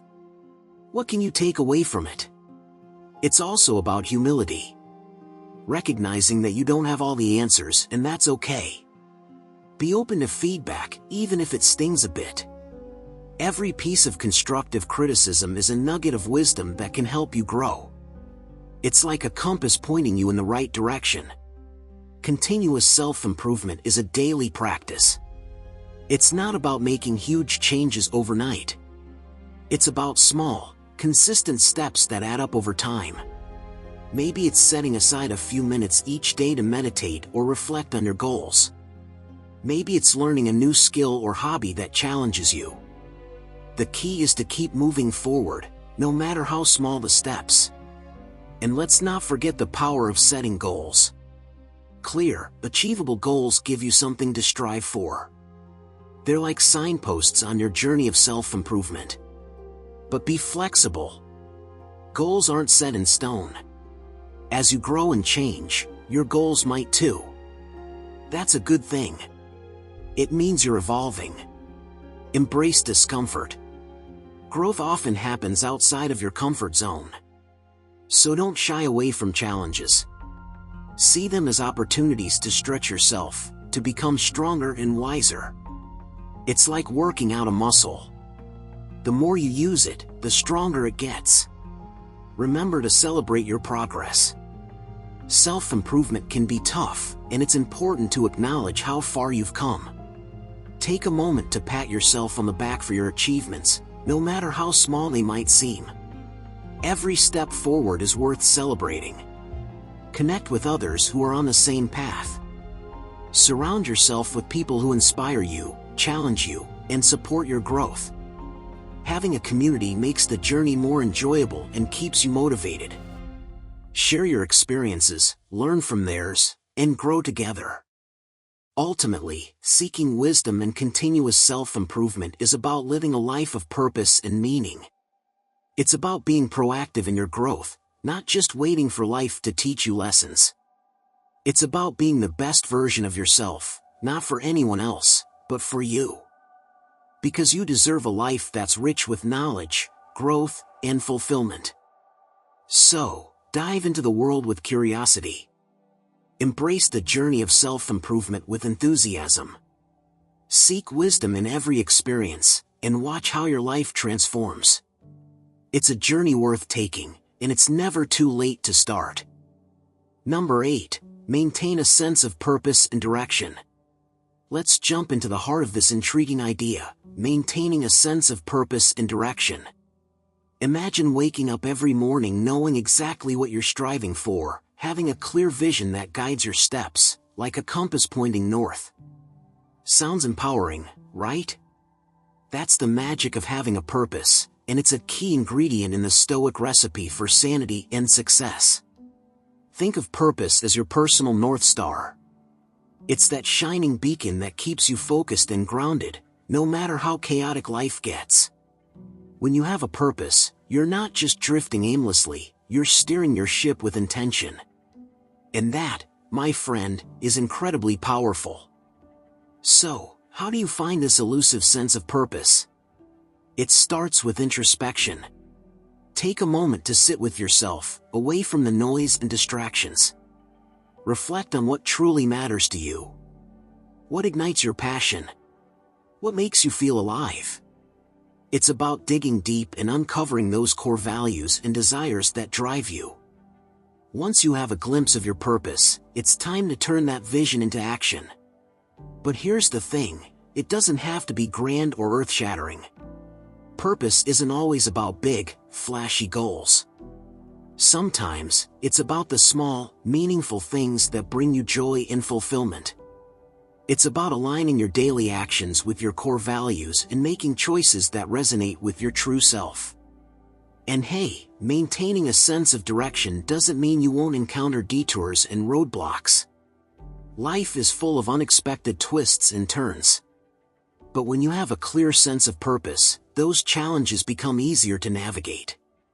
They're like bumps in the road rather than insurmountable obstacles. You can adapt and adjust your course without losing sight of your destination. Let's talk about the importance of setting goals. Goals are like mile markers on your journey. They give you tangible targets to aim for and help you measure your progress. But here's a little secret, the goals you set should be flexible. Life is dynamic, and so are you. Allow yourself the freedom to reassess and realign your goals as you grow and evolve. Now, picture this, you're walking through a dense forest. It's easy to get lost, right? But if you have a map and a compass, you can find your way. Your purpose is that compass, and your goals are the map. They guide you through the wilderness, helping you stay on track even when the path gets tough. Another vital aspect of maintaining a sense of purpose is staying true to yourself. It's easy to get swayed by external pressures and expectations. But when you're clear about your purpose, you can stand firm in your convictions. You're less likely to be tossed around by the opinions and demands of others. You're living life on your own terms, and that's incredibly liberating. But let's be real for a second. There will be days when you feel lost or uncertain. That's normal. The key is to reconnect with your purpose during those moments. Take a step back, breathe, and remind yourself of why you started. Revisit those core values and desires that ignite your passion. It's like hitting the reset button and realigning your compass. And remember, purpose isn't static. It evolves as you do. What drives you today might not be the same thing that fuels you tomorrow. Embrace that evolution. Stay curious and open to new possibilities. Your purpose is a living, breathing entity, constantly growing and transforming alongside you. In the grand tapestry of life, maintaining a sense of purpose and direction weaves a thread of meaning through every experience. It's the anchor that keeps you grounded in the storm and the wind that propels you forward. So, keep your eyes on that North Star, trust in your journey, and let your purpose light the way to a life of sanity and success. Number 9. Reflect daily on your actions and thoughts. Let's dive into the essence of daily reflection and why it's such a game changer for sanity and success, according to Stoic philosophy.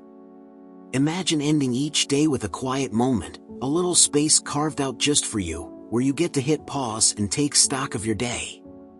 Sounds nice, right? That's what reflecting on your actions and thoughts is all about, creating that sacred space to unwind and grow. Picture this, you're sitting in a cozy corner, maybe with a warm cup of tea or a calming candle. You let your mind drift over the events of the day. What did you do? How did you feel? What thoughts bubbled up in your mind? It's like rewinding the tape, watching your day play out, but this time with the gift of hindsight. Now, you might be wondering, why bother? Well, daily reflection is like holding up a mirror to your soul. It's about understanding yourself better, seeing your strengths and recognizing areas for improvement. When you take the time to reflect, you're not just breezing through life on autopilot. You're living intentionally, with awareness and purpose. Think of it as a mental detox.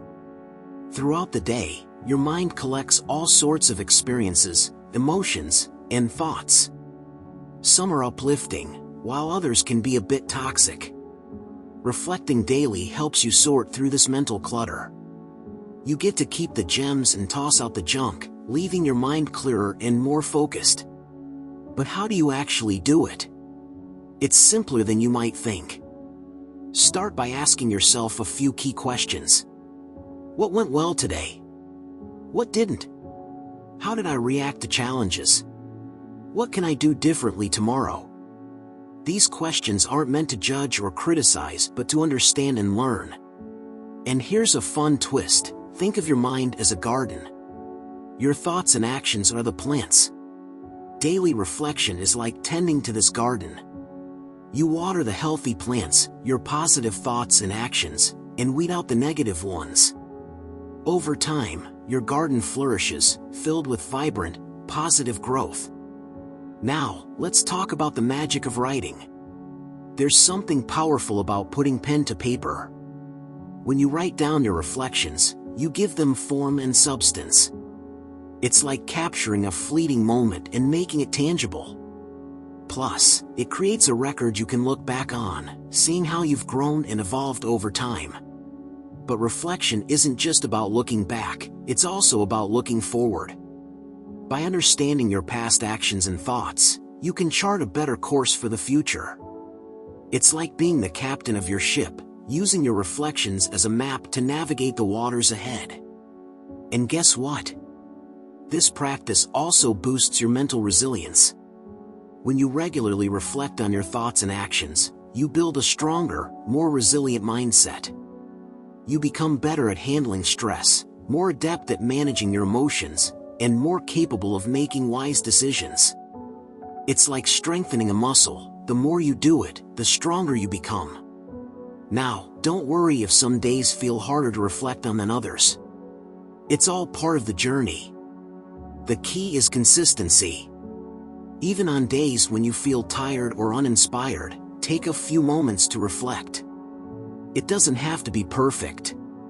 What matters is that you show up for yourself, day in and day out. In the end, daily reflection is a powerful tool for personal growth and mental clarity. It's about taking charge of your life, learning from your experiences, and continuously striving to be the best version of yourself. So, give yourself that gift. Reflect on your actions and thoughts each day, and watch as it transforms your journey towards sanity and success.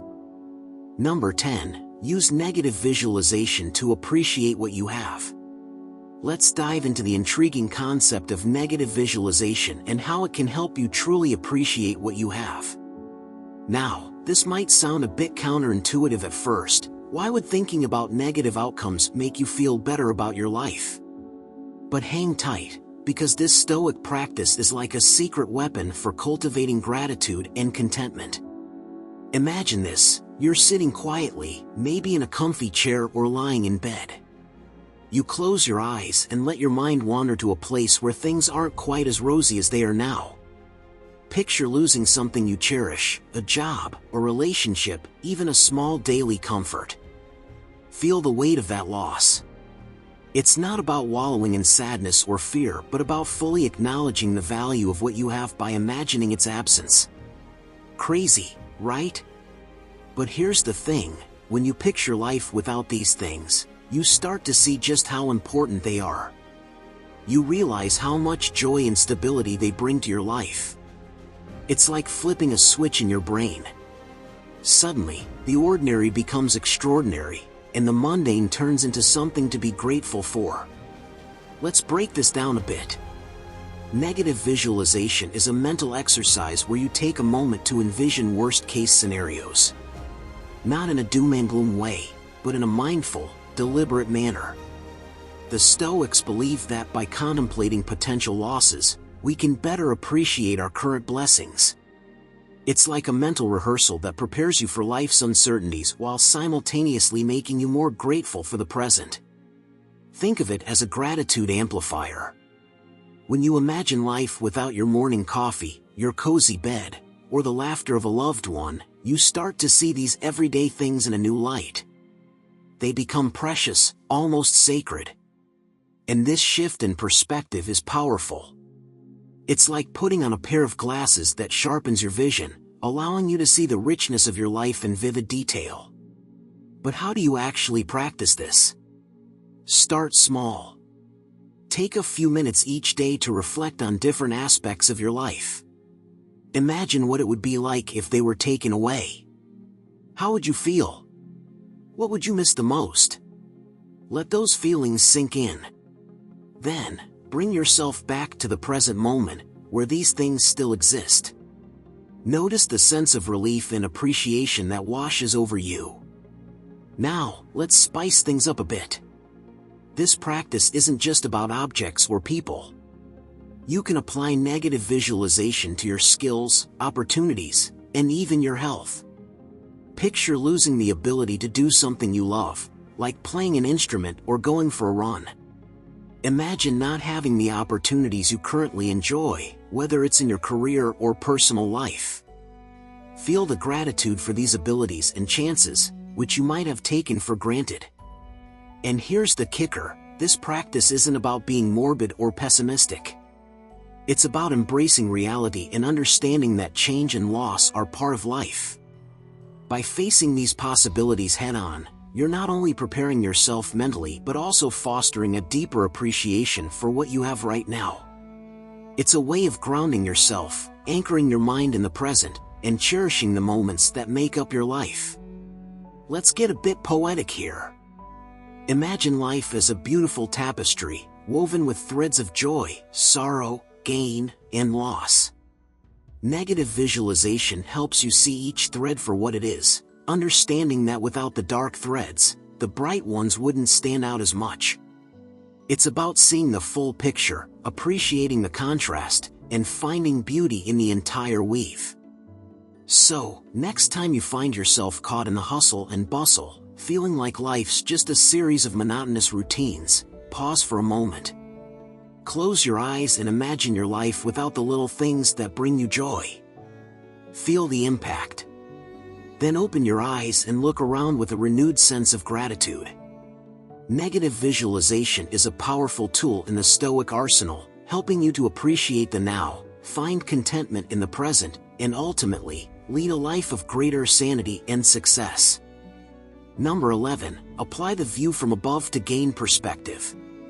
Imagine for a moment that you're a bird, soaring high above the earth. From this vantage point, everything below looks different, doesn't it? Problems that seemed enormous when you were on the ground now appear tiny and insignificant. This is what the Stoics called the view from above, and it's a powerful way to shift your perspective and gain a clearer understanding of life. Picture yourself rising above your daily concerns. You're floating higher and higher, until you can see your entire life spread out below you, like a map. The hustle and bustle, the worries and stresses, they all shrink as you ascend. From up here, you can see the big picture, the grand scheme of things. It's like zooming out on a map to see how the roads connect, how the cities spread out, and how everything fits together. This view helps you realize that many of the things that cause you stress are just small blips on the radar. Now, let's get a bit deeper.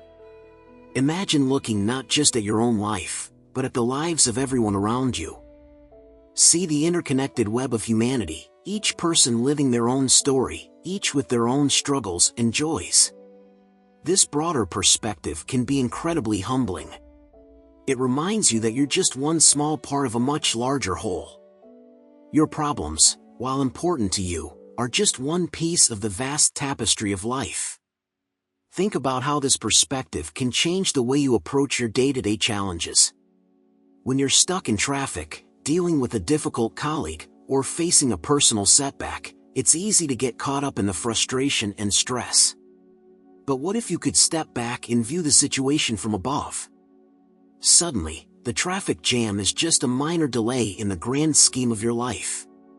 The difficult colleague is just another human being with their own struggles. The setback is just a small chapter in your story, not the whole book. This shift in perspective can bring a sense of calm and clarity. It helps you focus on what truly matters and let go of the things that don't. It's like wiping away the fog from a window, allowing you to see clearly again. You start to prioritize differently, making decisions that align with your true values and long-term goals, rather than getting bogged down by temporary frustrations. But here's the thing, applying the view from above isn't just about looking at the big picture. It's also about recognizing your place in the universe. Picture yourself as a tiny dot on a vast canvas, surrounded by stars and galaxies. This cosmic perspective can be awe-inspiring. It reminds you of the immense beauty and complexity of the universe, and how small our individual worries really are in comparison. Imagine taking this cosmic view during moments of stress. You're not just looking at your life from above, you're looking at it from the edge of the universe. Your deadlines, arguments, and fears, they all fade into the background. What remains is a sense of wonder and connectedness. You feel part of something much greater than yourself, and this realization can bring profound peace. Applying the view from above also encourages empathy. When you see the interconnectedness of all people, you become more compassionate. You understand that everyone is dealing with their own battles, just like you. This empathy can transform your relationships, making you more patient, understanding, and kind. So, next time you're feeling overwhelmed, try this Stoic practice. Close your eyes and imagine yourself rising above the situation. See it from a higher perspective, then from a cosmic one. Let the stress melt away as you gain clarity and calm. Remember, the view from above is always available to you, a powerful tool to help you navigate life's challenges with grace and wisdom. Embrace it, and let it guide you toward a life of sanity and success. Number 12. Engage in mindful eating to appreciate sustenance. Imagine this, you're sitting down to a meal, but instead of scarfing it down while scrolling through your phone or watching TV, you actually take a moment to just be with your food. Sounds simple, right? But trust me, this practice can totally transform how you view sustenance. So, what's the big deal with mindful eating? Well, it's all about being present. Think of it as a mini meditation. When you eat mindfully, you're not just shoveling food into your mouth. You're savoring each bite, appreciating the flavors, the textures, the aromas. It's like turning a regular meal into a full-blown sensory experience. And the best part? You don't need any fancy tools or techniques. Just you, your food, and a bit of attention. Now, why should you bother with this? For starters, it helps you truly appreciate your food. We often take our meals for granted, treating them as a mere necessity rather than something to enjoy.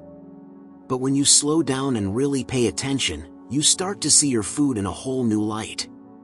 You notice the subtle tastes, the intricate combinations of ingredients, and you start to feel gratitude for the nourishment it provides. It's like unlocking a new level of awareness. Another cool thing about mindful eating is that it helps you tune into your body's signals. Ever found yourself eating way past the point of fullness just because the food was there? Yeah, we've all been there. But when you eat mindfully, you're more in sync with your body. You start to notice when you're actually hungry and when you've had enough. It's like building a stronger connection with yourself, one bite at a time.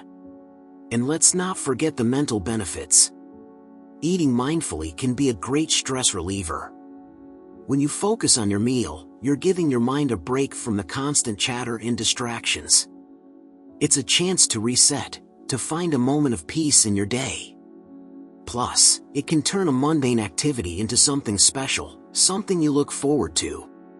So how do you get started with mindful eating? It's easier than you might think. Begin by setting the stage, turn off the TV, put away your phone, and create a calm environment. Then, take a moment to really look at your food. Notice the colors, the shapes, the way it's arranged on your plate. Take a deep breath and appreciate the effort that went into preparing it. As you start eating, take small bites and chew slowly. Pay attention to the taste and texture of each mouthful. How does it feel? How does it change as you chew? Try to identify the different flavors and ingredients. And most importantly, savor it. Let yourself enjoy the experience without rushing. It's also helpful to check in with yourself throughout the meal. How are you feeling? Are you still hungry, or are you starting to feel full? Listen to your body's cues and honor them. This isn't about strict rules or deprivation, it's about finding a balance that feels right for you. In the hustle and bustle of daily life, it's easy to overlook the simple pleasures. But by engaging in mindful eating, you can turn every meal into a moment of appreciation and gratitude. You'll start to see food not just as fuel, but as a source of joy and connection. And that, my friend, is a key to sanity and success. So next time you sit down to eat, take a deep breath, slow down, and savor the experience. You might be surprised at how much it changes your perspective. Number 13, accept what you cannot change. Life throws a lot of curveballs our way. Some things we can control, but a lot of things? Well, they're just out of our hands. And that's where the Stoic secret of accepting what you cannot change comes into play. Sounds simple, right? But let's dig deeper and see why this mindset can be a total game changer. First off, let's talk about control. We love feeling in control, don't we? It's comforting. Makes us feel like we're steering the ship. But here's the harsh truth, not everything is within our control. The weather, other people's actions, even certain life events, completely beyond our grasp. And trying to control the uncontrollable? It's like trying to catch smoke with your bare hands. Frustrating and utterly pointless. But here's where the magic happens. When you start accepting what you can't change, you free yourself from a ton of stress and anxiety. Picture this, instead of battling against an immovable wall, you simply acknowledge its presence and find a way to navigate around it. Feels like a breath of fresh air, doesn't it? Now, don't get me wrong. Acceptance doesn't mean throwing in the towel or becoming passive. It's about recognizing the boundaries of your influence and focusing your energy on what you can actually impact. It's like choosing your battles wisely. Why waste your time and effort on things that are beyond your control when you can channel that energy into areas where you can make a difference?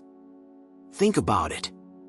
Every minute you spend worrying about things you can't change is a minute you're not spending on things you can. It's a shift in focus. Instead of getting caught up in the storm, you become the calm center. You're grounded, centered, unshakable.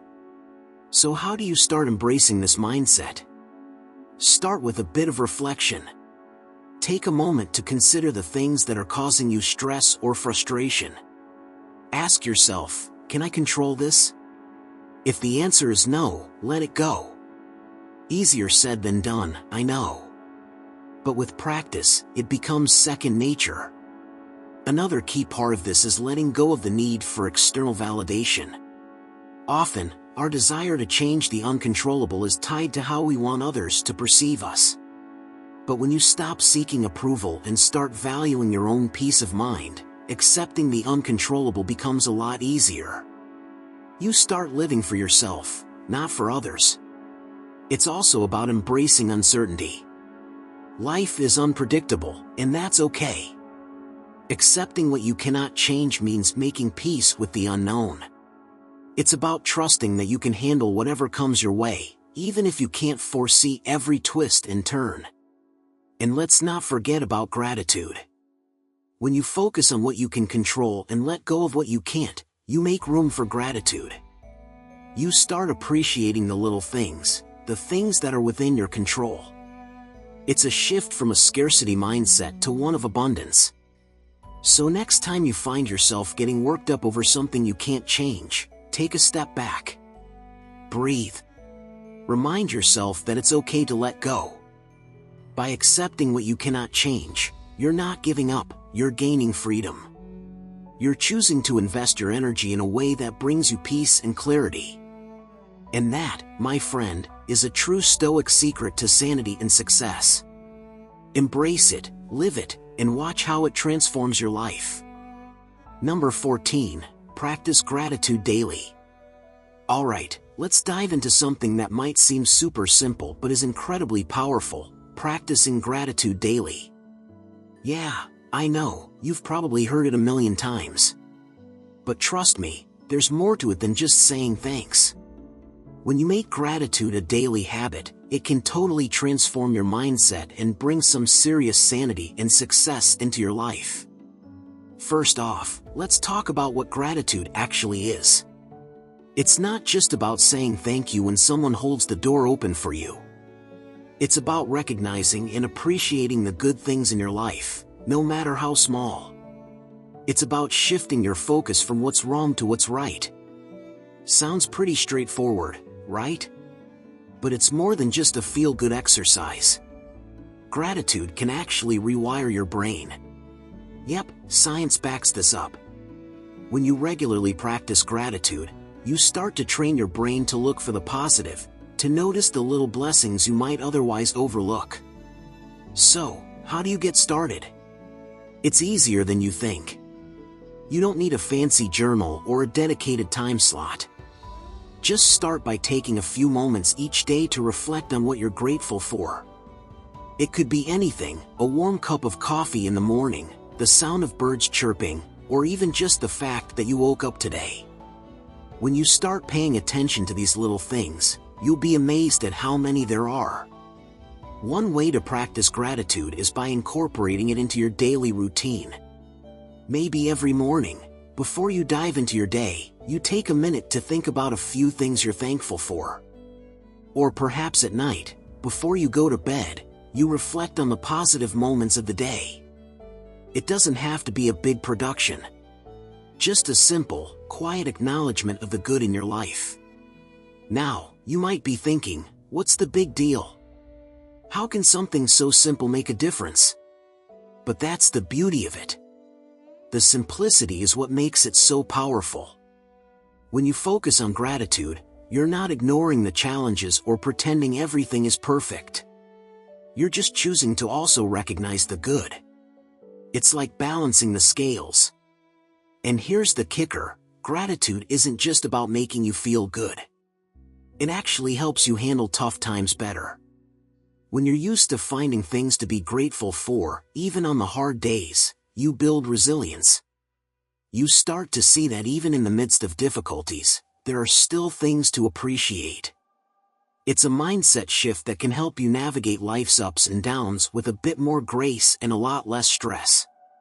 Another cool thing about gratitude? It's contagious. When you start practicing it, you'll notice it rubbing off on others. People around you will start to pick up on your positive vibes, and it can create a ripple effect. Imagine a world where more people focus on what they're grateful for. Pretty awesome, right? So, here's the challenge, start today. Take a moment to think about something you're grateful for. Write it down if you want, or just hold it in your mind. Do it again tomorrow, and the next day. Make it a habit. See how it changes your perspective, how it brightens your day. And remember, it's not about grand gestures. It's about finding joy in the little things, appreciating what you have, and realizing that even on the toughest days, there's something to be grateful for. By practicing gratitude daily, you're embracing a Stoic secret to sanity and success. You're choosing to see the good, to appreciate the present, and to cultivate a mindset that can weather any storm. So go ahead, give it a try. Your future self will thank you. Number 15. Use premeditatio malorum to prepare for potential setbacks. Alright, let's talk about something that might sound a bit intense, but is actually super useful. Premeditatio malorum. Fancy Latin phrase, right? It basically means the premeditation of evils, and it's a Stoic practice that's all about mentally preparing yourself for potential setbacks. Think of it as a mental dress rehearsal for life's curveballs. So, how does this work? Imagine you're gearing up for an important meeting, a big trip, or even just a regular day. Instead of just hoping everything goes perfectly, you take a moment to visualize the things that could go wrong. Maybe the meeting gets derailed, your flight is delayed, or you spill coffee on your favorite shirt. Sounds a bit pessimistic, right? But here's the twist, this isn't about dwelling on negative outcomes. It's about getting ready for them. When you practice premeditatio malorum, you're not being a downer. You're being practical. By imagining possible setbacks, you're essentially building a mental toolkit. You're thinking, okay, if this happens, how will I handle it? It's like having a plan B, C, and D all lined up, just in case. This way, if things do go sideways, you're not caught off guard. You've already considered the possibilities, and you're ready to pivot. One big benefit of this practice is that it reduces anxiety. When you've already thought through the worst-case scenarios, they lose some of their power over you. You're not blindsided by unexpected challenges because, well, you've expected them. It's like defusing a bomb before it even has a chance to go off. You're calm, collected, and ready to tackle whatever comes your way. Another cool thing about premeditatio malorum is that it helps you appreciate the good moments even more. When you've contemplated potential pitfalls, you start to see the smooth moments as little victories. Your meeting went well? Awesome. Your flight was on time? Fantastic. Your shirt stayed coffee-free? High five. By acknowledging that things could go wrong, you learn to cherish when they go right. Now, let's get into how you can actually incorporate this into your daily life. Start small. Maybe in the morning, as you're sipping your coffee, take a minute to think about your day ahead. What are the key events? What could potentially go wrong? Visualize those scenarios, and then think about how you'd handle them. If your commute is delayed, maybe you'll use the time to catch up on emails. If a meeting gets heated, maybe you'll take deep breaths and stay calm. The key here is to not just imagine the problems, but also to visualize your responses. You can also use this practice for bigger plans. Got a big project at work? Think about the possible hurdles.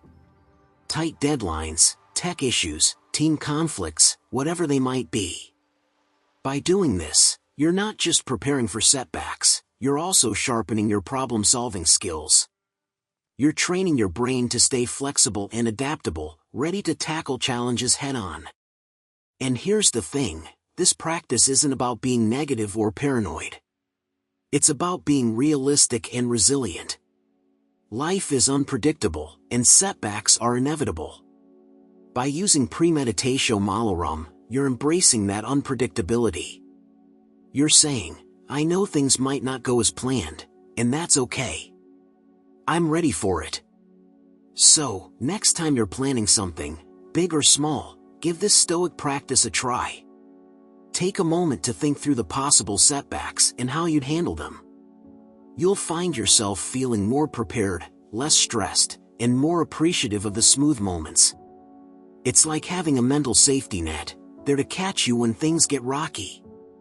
And that, my friend, is a powerful secret to maintaining your sanity and achieving success in the roller coaster ride that is life. In the next section, we will discuss some people that Stoicism warns us about. Number 1, the manipulator. The manipulator, the puppet master of social interactions. These are the people who always seem to have an agenda. You can't quite put your finger on it at first, but something feels off. They don't just want your company, they want something from you, and they'll twist words, situations, and even your emotions to get it. And before you know it, you're dancing to their tune without even realizing it. What's tricky about manipulators is that they often come across as charming and charismatic. They know how to say the right things at the right time, making you feel special, important, or even indispensable. But underneath that veneer of friendliness is a calculated mind, constantly plotting the next move to gain an advantage. Stoicism teaches us to be wary of such people, not just because they're deceptive, but because they can derail our inner peace. You see, manipulators are experts at creating a sense of obligation. They'll do you a favor, but it's never free. It comes with strings attached, sometimes so fine that you don't notice them until you're all tangled up. Suddenly, you owe them, and they'll cash in on that debt when it's most convenient for them. They prey on your sense of duty, your desire to be fair, to reciprocate kindness. But their version of kindness is a transaction, not a gift. The Stoics would advise us to keep our distance from these types, not out of fear, but out of a desire to maintain our autonomy. It's about preserving your own sense of self, your own values, and your own direction in life. The manipulator wants to steer you, sometimes subtly, sometimes overtly, but always in a way that benefits them more than it does you. They're not interested in a mutual exchange, they're interested in control. And here's the thing, manipulators are often masters of playing the victim. If you start to see through their games, they might turn the tables, making you feel like you're the one in the wrong. They'll use guilt, pity, and sometimes even anger to keep you in line. It's all part of the act, a way to keep you off balance, questioning yourself instead of their intentions. Stoicism teaches us the value of clear, rational thought, something that manipulators work hard to cloud. By creating confusion, they hope to keep you from seeing the truth. They know that if you can't think straight, you're more likely to fall into their traps. So, how do you protect yourself? The key is mindfulness. Stay aware of your own emotions, your own thoughts. Question why you're doing something. Is it because you truly want to, or because you feel you have to? Manipulators hate transparency because it exposes their schemes. They thrive in the shadows of half-truths and unspoken assumptions.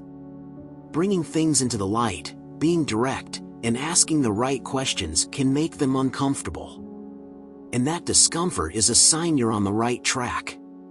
In the end, the manipulator is someone who's lost touch with the Stoic virtues of honesty, integrity, and mutual respect. They're driven by a desire for control rather than connection. And that's why they're dangerous, not because they have power, but because they're willing to distort reality to maintain it.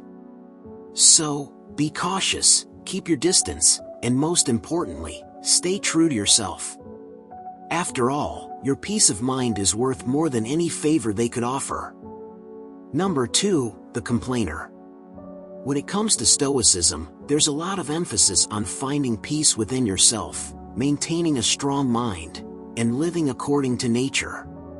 But, there's one type of person who can really throw a wrench into all that, the complainer. You know the type. The one who always has something to whine about, no matter how small or trivial. They seem to have a knack for turning every little thing into a huge ordeal, dragging down not only themselves but everyone around them. It's exhausting, right? Stoicism pretty much waves a big red flag when it comes to these people, and here's why. First off, let's get one thing straight, complaining is contagious. You might start off your day feeling good, but spend just a few minutes with a complainer, and suddenly, you're finding things to gripe about too. It's almost like their negative energy seeps into you without you even realizing it. Stoicism teaches us to maintain our own inner tranquility, to be like that rock in the river, unmoved by the turbulent waters around it. But a complainer? They're like a relentless force trying to erode that rock, little by little. And before you know it, you're not just listening to complaints, you're actively participating in them, letting negativity infiltrate your thoughts. Another thing about complaining, it's the complete opposite of what Stoicism stands for. Complaints stem from a place of resistance to reality.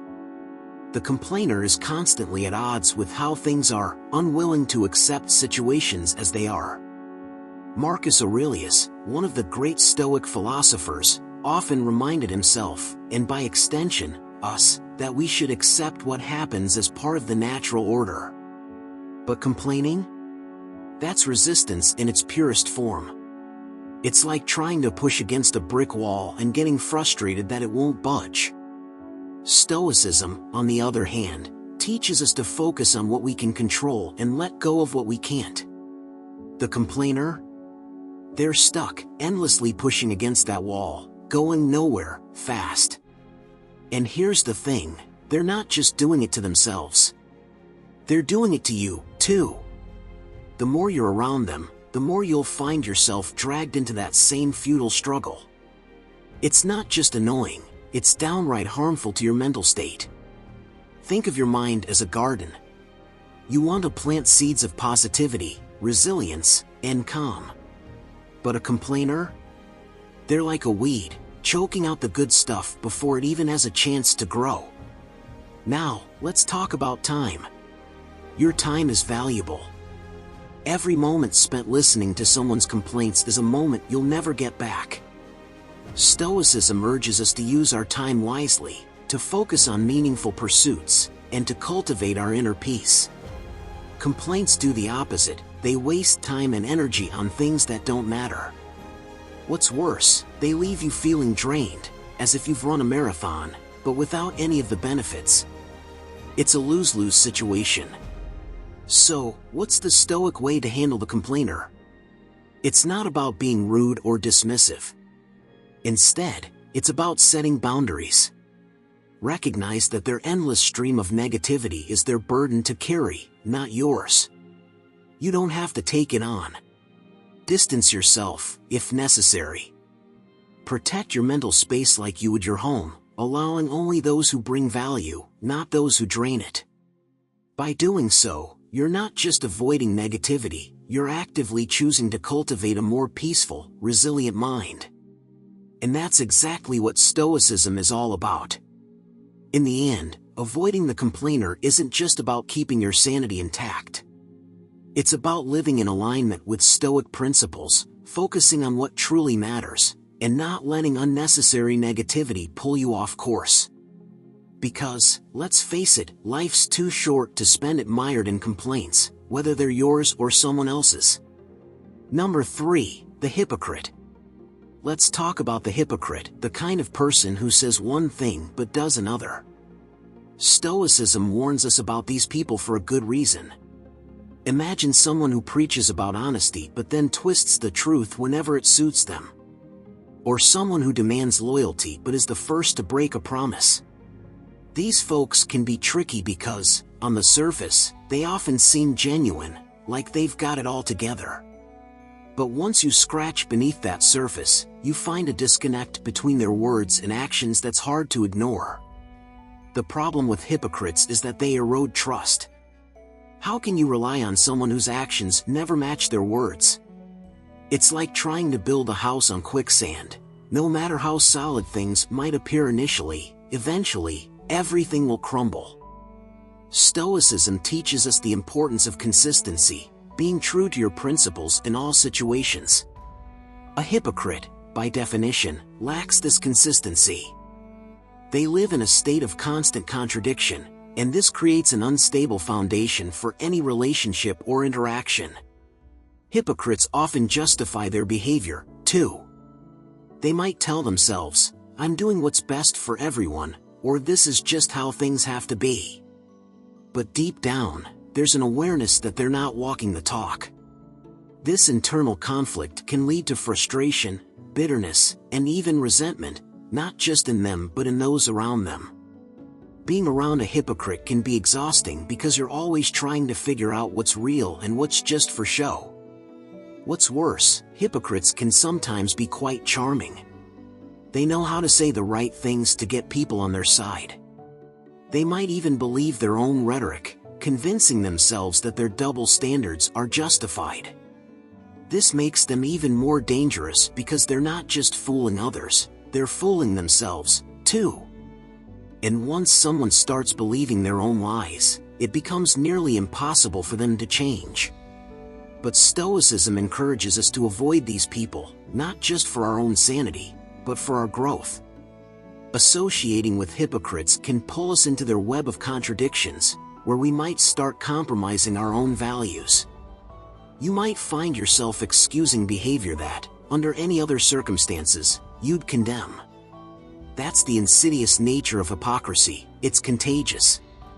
And let's be real, no one likes being around someone who's constantly saying one thing and doing another. It's confusing, frustrating, and downright disheartening. You might start to doubt your own judgment, questioning whether you're the one with the problem. But in reality, the problem lies with the hypocrite and their inability to live in alignment with their values. In the end, the best approach is to distance yourself from these individuals. Surround yourself with people whose words and actions are in harmony, who practice what they preach. That's the Stoic way, striving for consistency, integrity, and authenticity. Because in a world full of contradictions, being true to yourself and your principles is a rare and valuable trait. Don't let the hypocrite drag you down into their murky waters. Stay clear, stay true, and keep walking your path with purpose. Number 4. The narcissist. The narcissist, the self-proclaimed king or queen of every room they walk into. You know the type. It's like they've got their own spotlight, and they expect everyone else to bask in their glory. At first glance, their confidence can be mistaken for strength, their charm for warmth. But spend enough time around a narcissist, and you'll start to see the cracks in that polished veneer. The thing about narcissists is they're always the main character in their own story, and, by extension, in yours. Every conversation, every interaction somehow circles back to them. They might pretend to listen, might nod and smile at the right moments, but make no mistake, they're just waiting for their turn to speak. And when they do, it's often to tell you how great they are, how much they've accomplished, or how everyone else just doesn't understand them. Stoicism warns us about narcissists not just because they're self-absorbed, but because their need for constant validation can be draining. They crave attention like a plant craves sunlight, and if you're in their orbit, you'll be expected to provide it. The problem is, no matter how much you give, it's never enough. They're a bottomless pit of need, constantly seeking more praise, more admiration, more of everything. But here's the kicker, narcissists aren't just about self-love, they're also about control. They need to be the best, the smartest, the most important person in the room. And if you start to outshine them, if you begin to take some of that attention they feel entitled to, they won't take it kindly. They might belittle you, subtly undermine your achievements, or find ways to shift the focus back to them. In their world, there's only room for one star. The Stoics would advise us to steer clear of these people, not because they're simply annoying, but because they can lead us away from our own path. Narcissists have a way of making everything about themselves, which can pull you into their drama, their needs, their desires. And before you know it, you're spending your energy on them instead of on your own growth. One of the biggest challenges with narcissists is that they're often very good at hiding their true nature, at least in the beginning.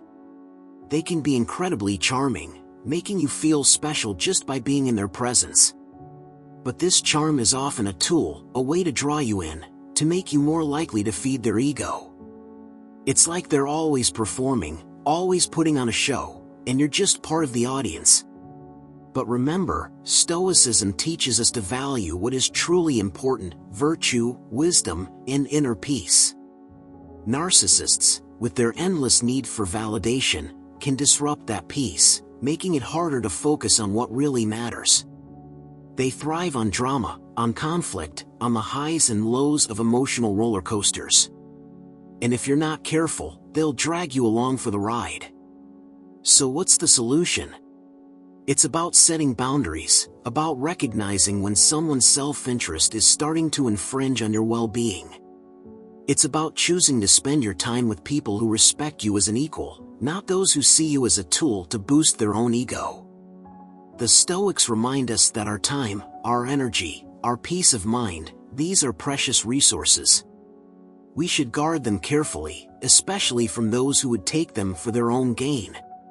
In the end, the narcissist's world is a small one, limited by their own reflection. And while they might try to pull you into it, you have the power to step back, to focus on your own journey. It's your life, after all, not theirs.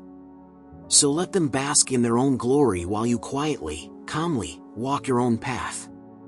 Number 5, the pessimist. The pessimist, the one who always seems to have a cloud hanging over their head, raining on everyone's parade. You know the type. No matter what you say or do, they'll find a way to see the worst in it. Suggest a new idea, and they'll tell you why it'll never work. Mention something good that happened, and they'll point out all the ways it could go wrong. It's like they're on a mission to find the dark side of every silver lining. Pessimists are the ultimate buzzkills. They have this uncanny ability to suck the joy out of even the most positive situations. And the tricky part is, they often think they're just being realistic. They'll say they're just looking out for you, trying to prepare you for the worst, but in reality, they're projecting their own fears and anxieties onto you. Stoicism warns us about these folks because they can drag us down if we're not careful. Now, let's be clear, Stoicism isn't about wearing rose-colored glasses and pretending everything is sunshine and rainbows. It's about seeing the world as it is, but also maintaining a sense of calm and resilience in the face of whatever comes our way. Pessimists, on the other hand, tend to focus on what might go wrong, often to the exclusion of what might go right. They get so caught up in potential pitfalls that they miss out on the beauty of the present moment. What makes pessimists particularly challenging is their persistence. They're like a dripping faucet, slowly, steadily, wearing you down with their constant negativity. Spend enough time around them, and you might start to see the world through their dreary lens. Their doubts can become your doubts, their fears your fears. And before you know it, you're stuck in the same rut, unable to move forward because all you can see are the obstacles in your path. Stoicism teaches us to guard our minds against this kind of influence. It's not about ignoring the challenges or pretending everything's perfect, but about keeping a balanced perspective. The pessimist wants you to join them in their world of what-ifs and it'll never works. But Stoicism reminds us that while we should prepare for difficulties, we shouldn't let them define our outlook on life. One of the most insidious things about pessimism is that it can be contagious. It's easy to get caught up in someone else's negative energy, especially if there's someone close to you. But just because someone else sees the glass as half empty doesn't mean you have to. You have the power to choose your own perspective, to focus on what's within your control, and to let go of the rest. So, what do you do when you're dealing with a pessimist? First, recognize what's happening. Understand that their negative outlook is more about them than it is about you or the situation at hand. Second, set boundaries. You don't have to engage in every gloomy conversation or entertain every worst-case scenario they throw your way. And finally, keep your own mindset strong. Surround yourself with positivity, with people who inspire and uplift you, and with practices that reinforce your own sense of inner peace. In the end, the pessimist's world is a small one, limited by their own fears and doubts. But you don't have to live there. Stoicism teaches us to see beyond the shadows, to find the light even in difficult times, and to keep moving forward, no matter what. So, while the pessimist may try to pull you down, you can choose to rise above, staying grounded in your own truth and focused on what truly matters. Number 6, the gossiper. Let's talk about the gossiper, the person who always has the latest scoop, the inside story, the lowdown on everyone else's business. They come to you with that glint in their eye, like they're offering you a precious gift. Did you hear what so-and-so did? They whisper, pulling you into their web of whispers and secrets. It's tempting, right? We all have that curiosity, that little itch to know what's going on behind the scenes. But here's the thing, gossip is like junk food for the mind. It's addictive, but it leaves you feeling empty afterward. Gossipers thrive on drama. They're the unofficial narrators of everyone's lives, spinning stories, adding twists, and sometimes even creating entire plots out of thin air. They love to be in the know and even more so to be the ones who share the news. But Stoicism warns us about these people because, while gossip might seem harmless or even fun at first, it can be toxic. It pulls you away from your own focus, your own goals, and plants seeds of negativity in your mind. The problem with gossip is that it's rarely about the truth. It's about perception, about shaping the way others see someone, usually in a negative light. Gossipers aren't just passing on information, they're often passing on judgment.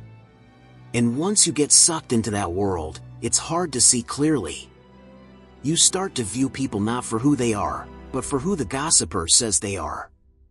It's like putting on a pair of glasses with someone else's prescription. You're seeing things, but they're out of focus. Stoicism teaches us to rise above this.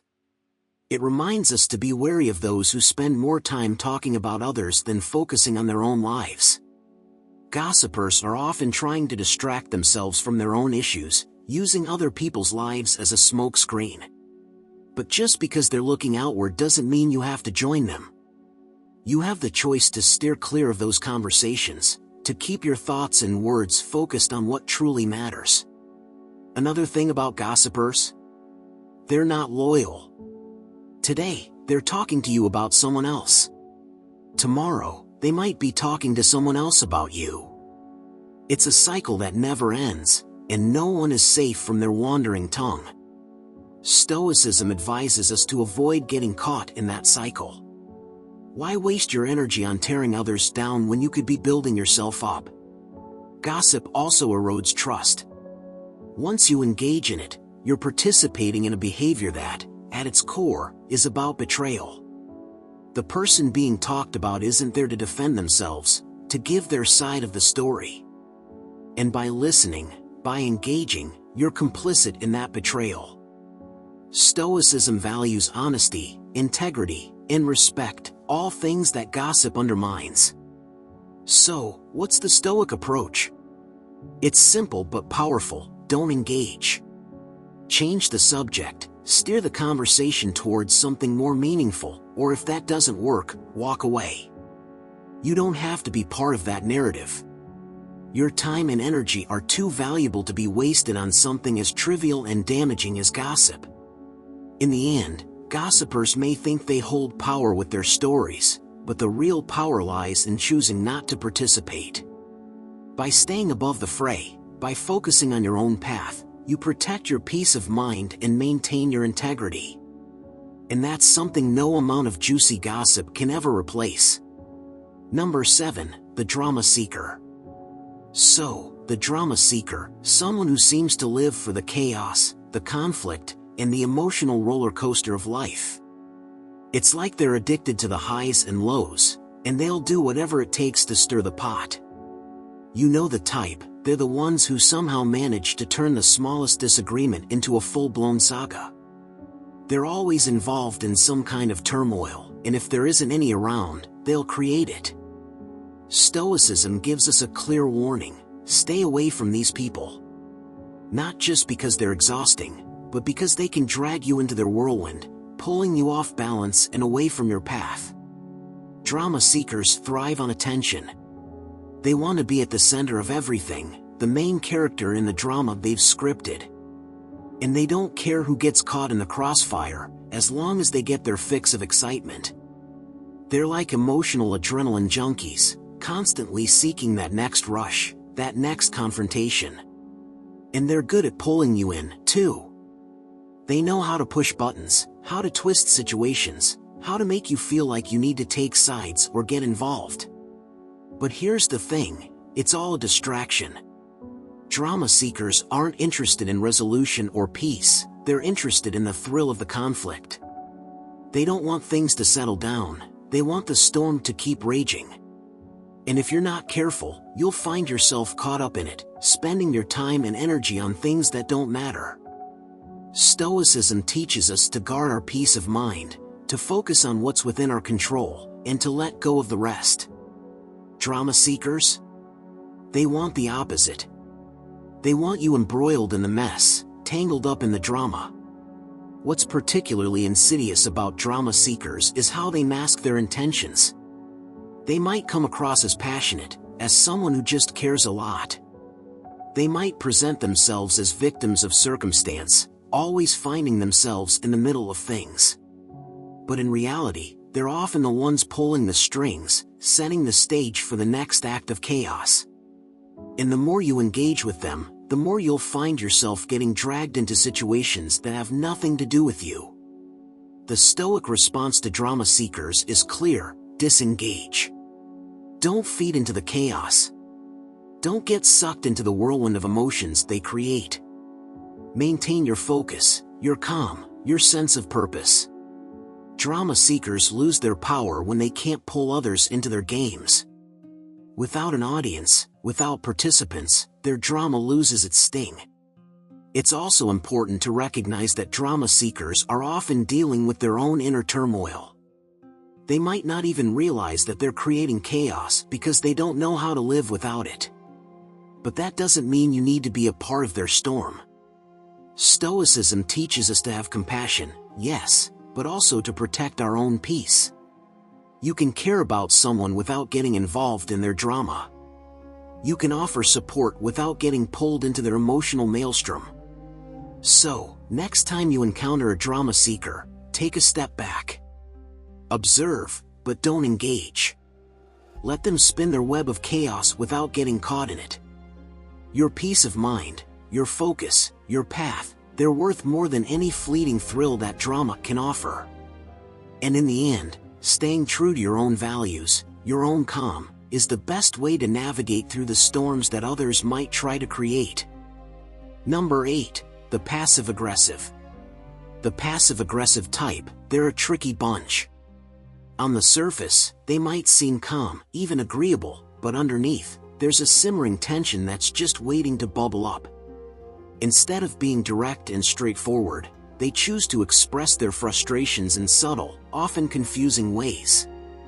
Stoicism warns us about these individuals for good reason. They can be incredibly draining, not just because of the confusion they create, but because their behavior runs completely counter to the Stoic ideal of clear, honest communication. Let's start with the basics. Stoicism teaches us to value directness and clarity in our interactions. It's all about being straightforward, saying what you mean and meaning what you say. But passive-aggressive people? They do the exact opposite. They say one thing while implying another, leaving you to piece together what they're really feeling. It's like trying to solve a puzzle without all the pieces. You're left guessing, wondering if you've done something wrong, or if there's something more lurking beneath the surface. This ambiguity creates unnecessary tension and uncertainty, both of which are the antithesis of the calm, rational mindset that Stoicism promoted. Another issue with the passive-aggressive type is that they're often driven by a fear of confrontation. Rather than addressing issues head-on, they skirt around them, using indirect jabs, sarcasm, or subtle digs to express their displeasure. This approach doesn't resolve conflicts, it just festers them. And in a Stoic's world, unresolved conflict is like carrying around a heavy burden. It weighs you down, distracts you, and takes up valuable mental space that could be better used for something productive or meaningful. In short, it's a waste of energy. What's more, passive-aggressive behavior can be incredibly manipulative. They might agree to something with a smile, only to sabotage it later with deliberate forgetfulness or half-hearted effort.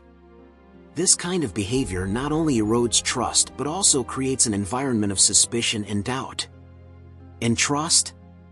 It's a cornerstone of any healthy relationship or interaction. Stoicism values integrity and honesty above all.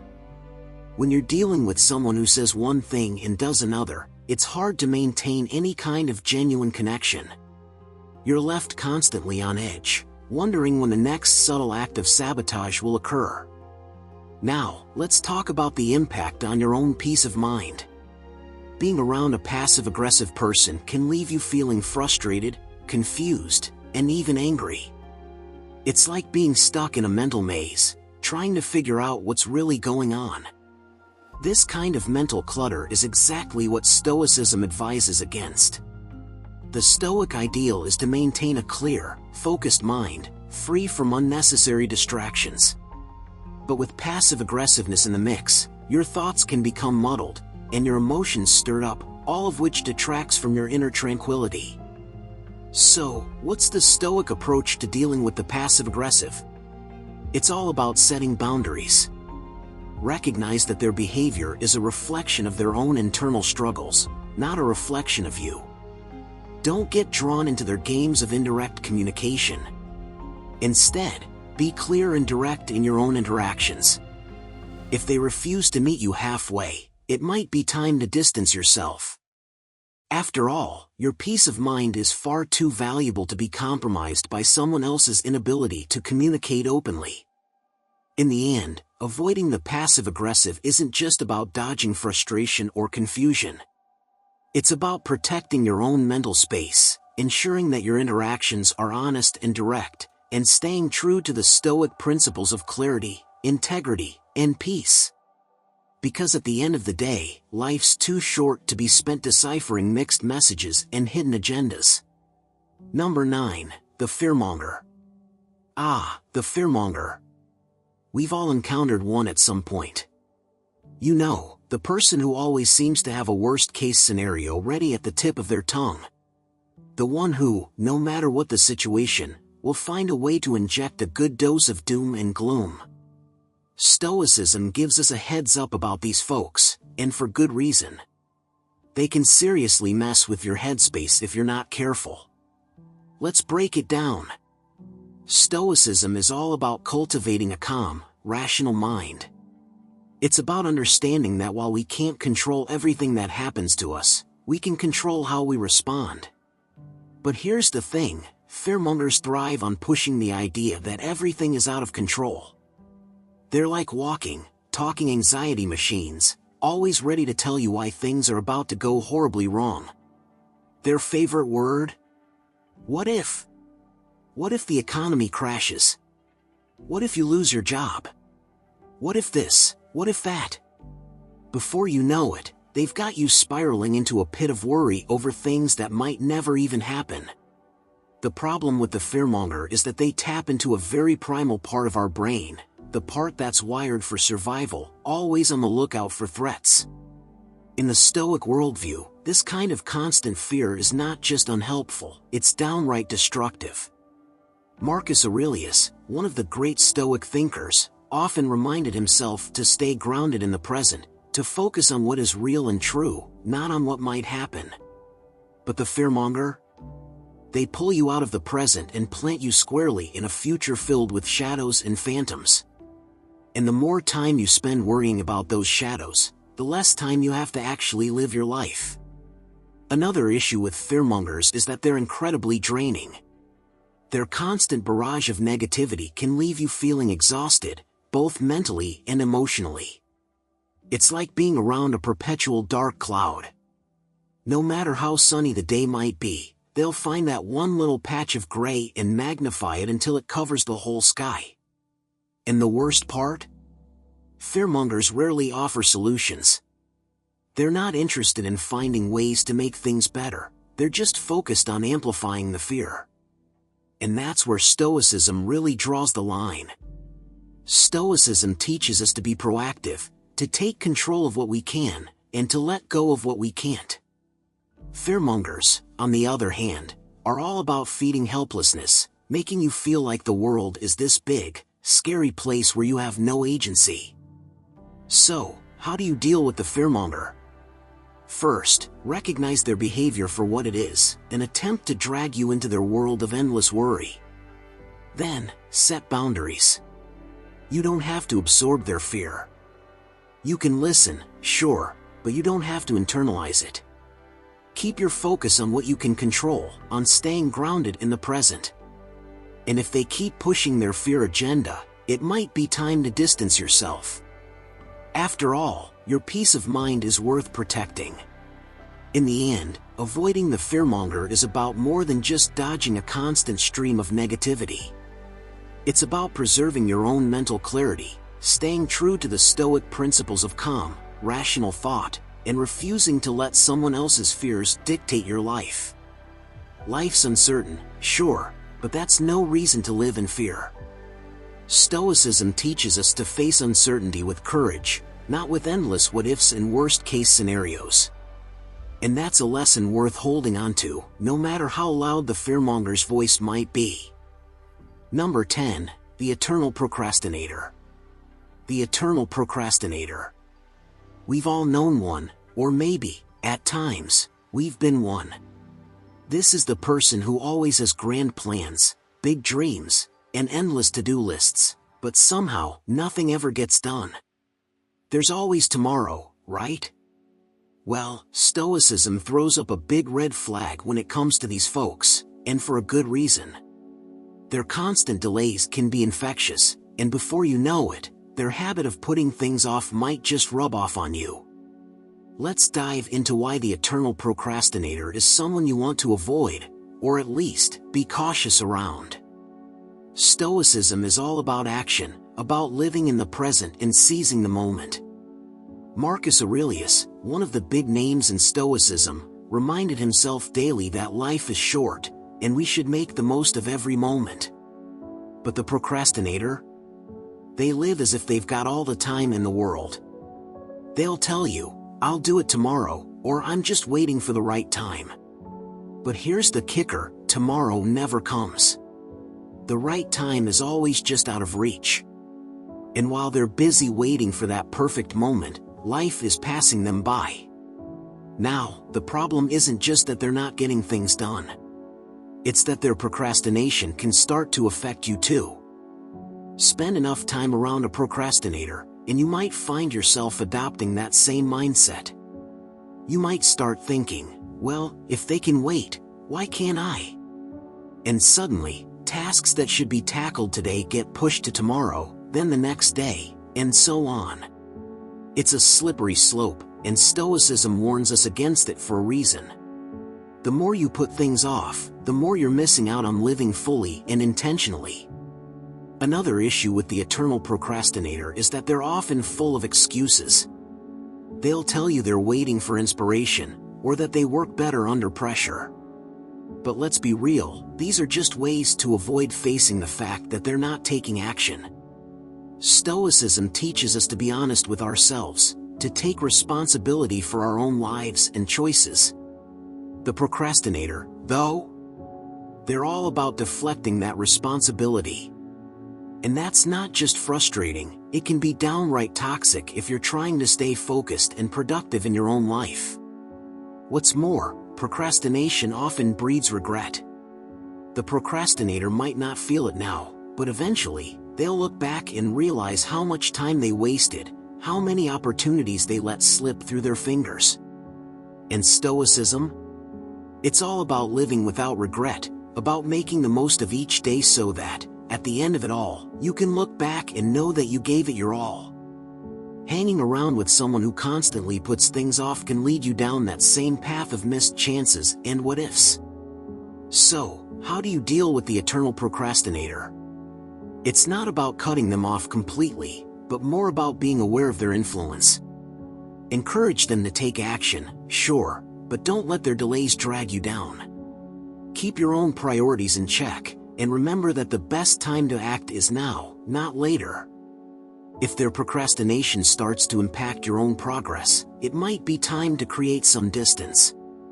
After all, your time is precious, and once it's gone, you don't get it back. In the end, avoiding the eternal procrastinator is about more than just dodging their habit of delay. It's about staying true to the Stoic principles of action, responsibility, and living in the present. Because life isn't something to be put off, it's happening right now. And that's something worth embracing every single day. Number 11, the chronic overthinker. Let's talk about the chronic overthinker. You know the type, the one who can turn the simplest decision into a complex mental maze. Should I do this? What if that happens? But then again, maybe I should wait. And before you know it, they're tangled up in a web of their own thoughts, paralyzed by possibilities that might not even matter. Stoicism waves a big caution flag when it comes to these folks, and it's not hard to see why. Here's the thing about overthinking, it's exhausting. Not just for the person doing it, but for anyone around them. It's like watching someone endlessly pace back and forth, trying to decide which way to go, but never actually moving. Stoicism, on the other hand, is all about simplicity and clarity. It's about cutting through the noise and focusing on what's real, what's tangible. But the chronic overthinker? They live in the land of what-ifs and maybes, a place where nothing is ever certain, and everything is up for endless debate. Now, don't get me wrong, thinking things through is important. We're not talking about being reckless here. But there's a difference between careful consideration and getting stuck in analysis paralysis. The chronic overthinker tends to cross that line all the time. Instead of making a decision and moving forward, they get trapped in a loop, endlessly revisiting the same thoughts, the same concerns, without ever reaching a conclusion. And the problem with that? It stops progress dead in its tracks. Stoicism teaches us to take action, to focus on what we can control and let go of the rest. But overthinking? It's the enemy of action. It's like trying to drive with the parking brake on, you're not going anywhere fast. Another issue with chronic overthinkers is that they can be contagious. Spend enough time around one, and you might find yourself starting to question everything too. Should you really make that decision? What if you're overlooking something? Maybe you should think it over just a little bit more. And suddenly, you're caught in the same trap, overanalyzing every little detail instead of just getting on with it. Stoicism is about living in the present, making decisions with the information you have, and accepting that uncertainty is a part of life. Overthinkers, though, they're constantly trying to eliminate uncertainty, which is a fool's errand if there ever was one. And let's be honest, overthinking is stressful. The chronic overthinker is often riddled with anxiety, always worrying about the potential outcomes of every choice. This kind of stress isn't just bad for them, it's bad for you too, especially if you're trying to maintain a stoic mindset. Stoicism teaches us to cultivate inner peace, to remain calm in the face of life's challenges. But when you're constantly around someone who's always stressed out because they're stuck in their head, it can be tough to keep that calm intact. So, how do you handle the chronic overthinker? First, recognize what's happening. Understand that their overthinking is more about their own anxieties than it is about reality. Encourage them to simplify, to focus on what's within their control. But don't get sucked into their mental spiral. Keep your own decisions clear and direct, and if their overthinking starts to drag you down, it might be time to step back a bit. After all, your peace of mind is too valuable to let it get tangled up in someone else's endless thoughts. In the end, avoiding the chronic overthinker is about more than just sidestepping stress. It's about staying true to Stoic principles, focusing on the present, taking action, and not letting unnecessary doubts cloud your judgment. Life is too short to spend it caught in an endless loop of overthinking. So make your decisions, trust yourself, and move forward with confidence. Because in the end, it's action that leads to growth, not endless contemplation. Number 12, the emotional leech. Let's dive into the emotional leech, a person who seems to thrive on draining others' energy. Stoicism warns us about this type, and for good reason. These individuals are often masters at making everything about themselves, pulling you into their emotional whirlpool until you're left feeling depleted, exhausted, and sometimes even guilty for wanting to escape. They cling to your emotional reserves like they're the only thing keeping them afloat, but in reality, they're dragging you down with them. You might start out feeling compassionate, wanting to help. Maybe you lend an ear, offer some advice, or just be there for them. But with an emotional leech, it's never enough. No matter how much you give, they always need more. They feed on your empathy, but instead of finding balance, they create an imbalance, where their emotional needs overshadow everything else. Stoicism teaches us to maintain our inner peace, but how can you do that when someone is constantly tugging at your emotional strings? What makes emotional leeches particularly tricky is their subtlety. They often don't even realize what they're doing. They're not necessarily bad people, but their constant need for attention, validation, or support can become overwhelming. It's like trying to fill a bottomless pit. No matter how much energy you pour in, it never feels like enough. And that's the real danger. They can leave you feeling empty while they continue on, seemingly unaware of the toll they're taking on you. Stoicism advises us to be mindful of our energy, to protect our inner tranquility. Engaging with an emotional leech disrupts that tranquility. Instead of focusing on your own growth, your energy is diverted to managing someone else's emotional landscape. Over time, this can lead to resentment, fatigue, and a sense of being used. You might start questioning your own worth, wondering if you're being selfish for wanting to distance yourself. But here's the truth, it's not selfish to protect your emotional well-being. It's necessary. Another thing to watch out for is how emotional leeches can make you feel responsible for their happiness. They might not say it outright, but their actions, their constant need for reassurance, can make you feel like it's your job to keep them afloat. But Stoicism teaches us that each person is responsible for their own emotions. You can't control how someone else feels, nor should you have to. The emotional leech, however, blurs these lines, making it hard to see where their emotions end and yours begin. So, what's the best way to deal with an emotional leech? Boundaries. Clear, firm, and consistent boundaries. It might feel uncomfortable at first, especially if you're used to being the go-to person for emotional support. But without boundaries, you risk losing yourself in someone else's emotional chaos. Stoicism encourages us to cultivate inner strength, to be resilient in the face of challenges. Part of that resilience is knowing when to step back, when to protect your energy, and when to say, enough. In the end, it's about balance. You can be compassionate, supportive, and kind without sacrificing your own peace of mind. Don't let the emotional leech siphon away your energy. Instead, focus on building relationships that are mutually supportive, where there's a give and take that leaves both parties feeling fulfilled. That's the Stoic way, maintaining your equilibrium, no matter what emotional storms may come your way. Stay grounded, stay centered, and don't be afraid to distance yourself from those who disrupt your inner peace. Number 13, the envious. Let's dig into the envious, a type of person who Stoicism strongly advises us to avoid. Envy is a sneaky, corrosive emotion that doesn't just eat away at the person feeling it, it can also gnaw at anyone in their orbit. People who are envious rarely celebrate the success of others. Instead, they dwell in a constant state of comparison, always measuring themselves against what others have, what others do, or who others are. It's exhausting to be around, and even worse, it's toxic. The thing about envious people is that they can't genuinely be happy for you. When something good happens in your life, They don't see it as a reason to celebrate, they see it as a reminder of what they lack. And that's where things get tricky.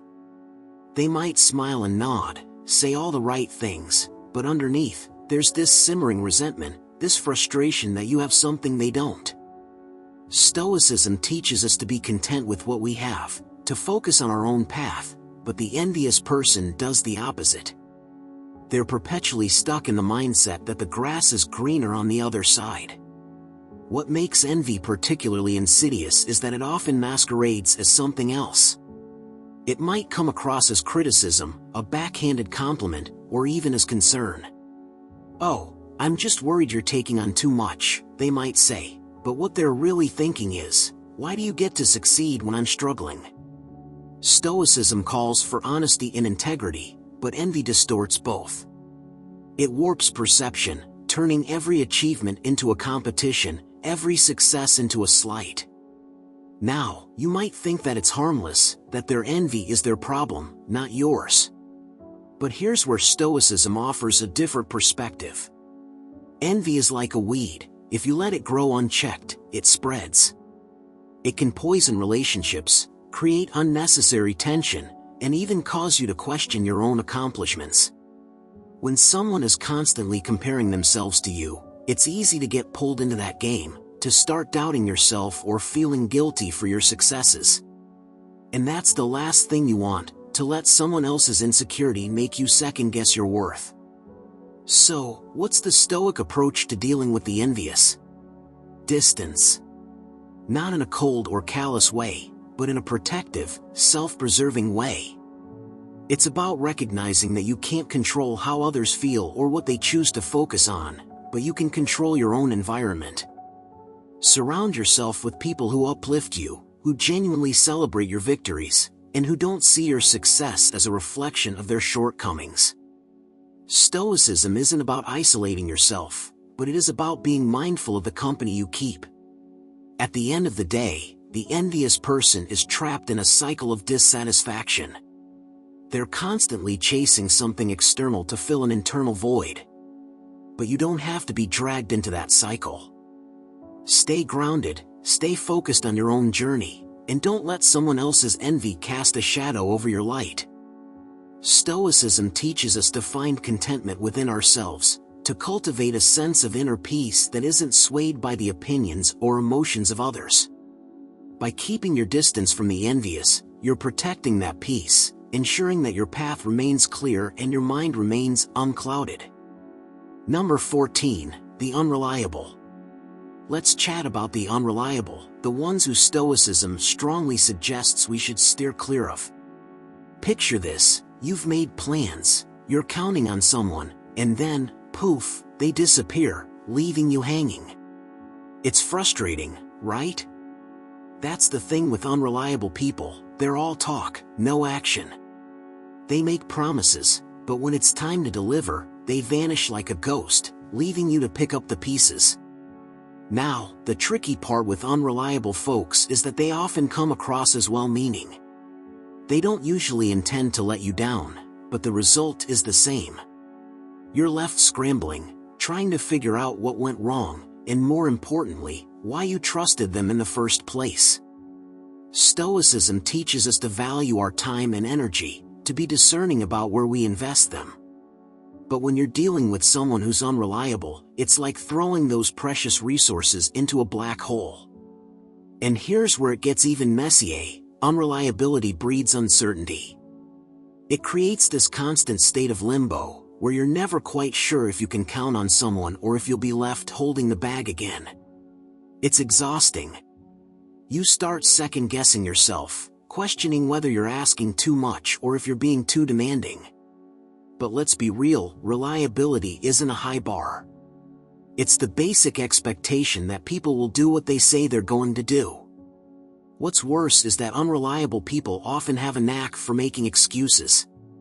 They'll have a reason, or 5, for why they couldn't follow through. And sometimes, those reasons might even sound valid. But here's the Stoic truth, reasons don't matter if the outcome is the same. If you can't rely on someone, it doesn't really matter why, they're still unreliable, and that's still a problem. Stoicism encourages us to seek stability, to cultivate relationships that are grounded in trust and mutual respect. But you can't have that with someone who's unreliable.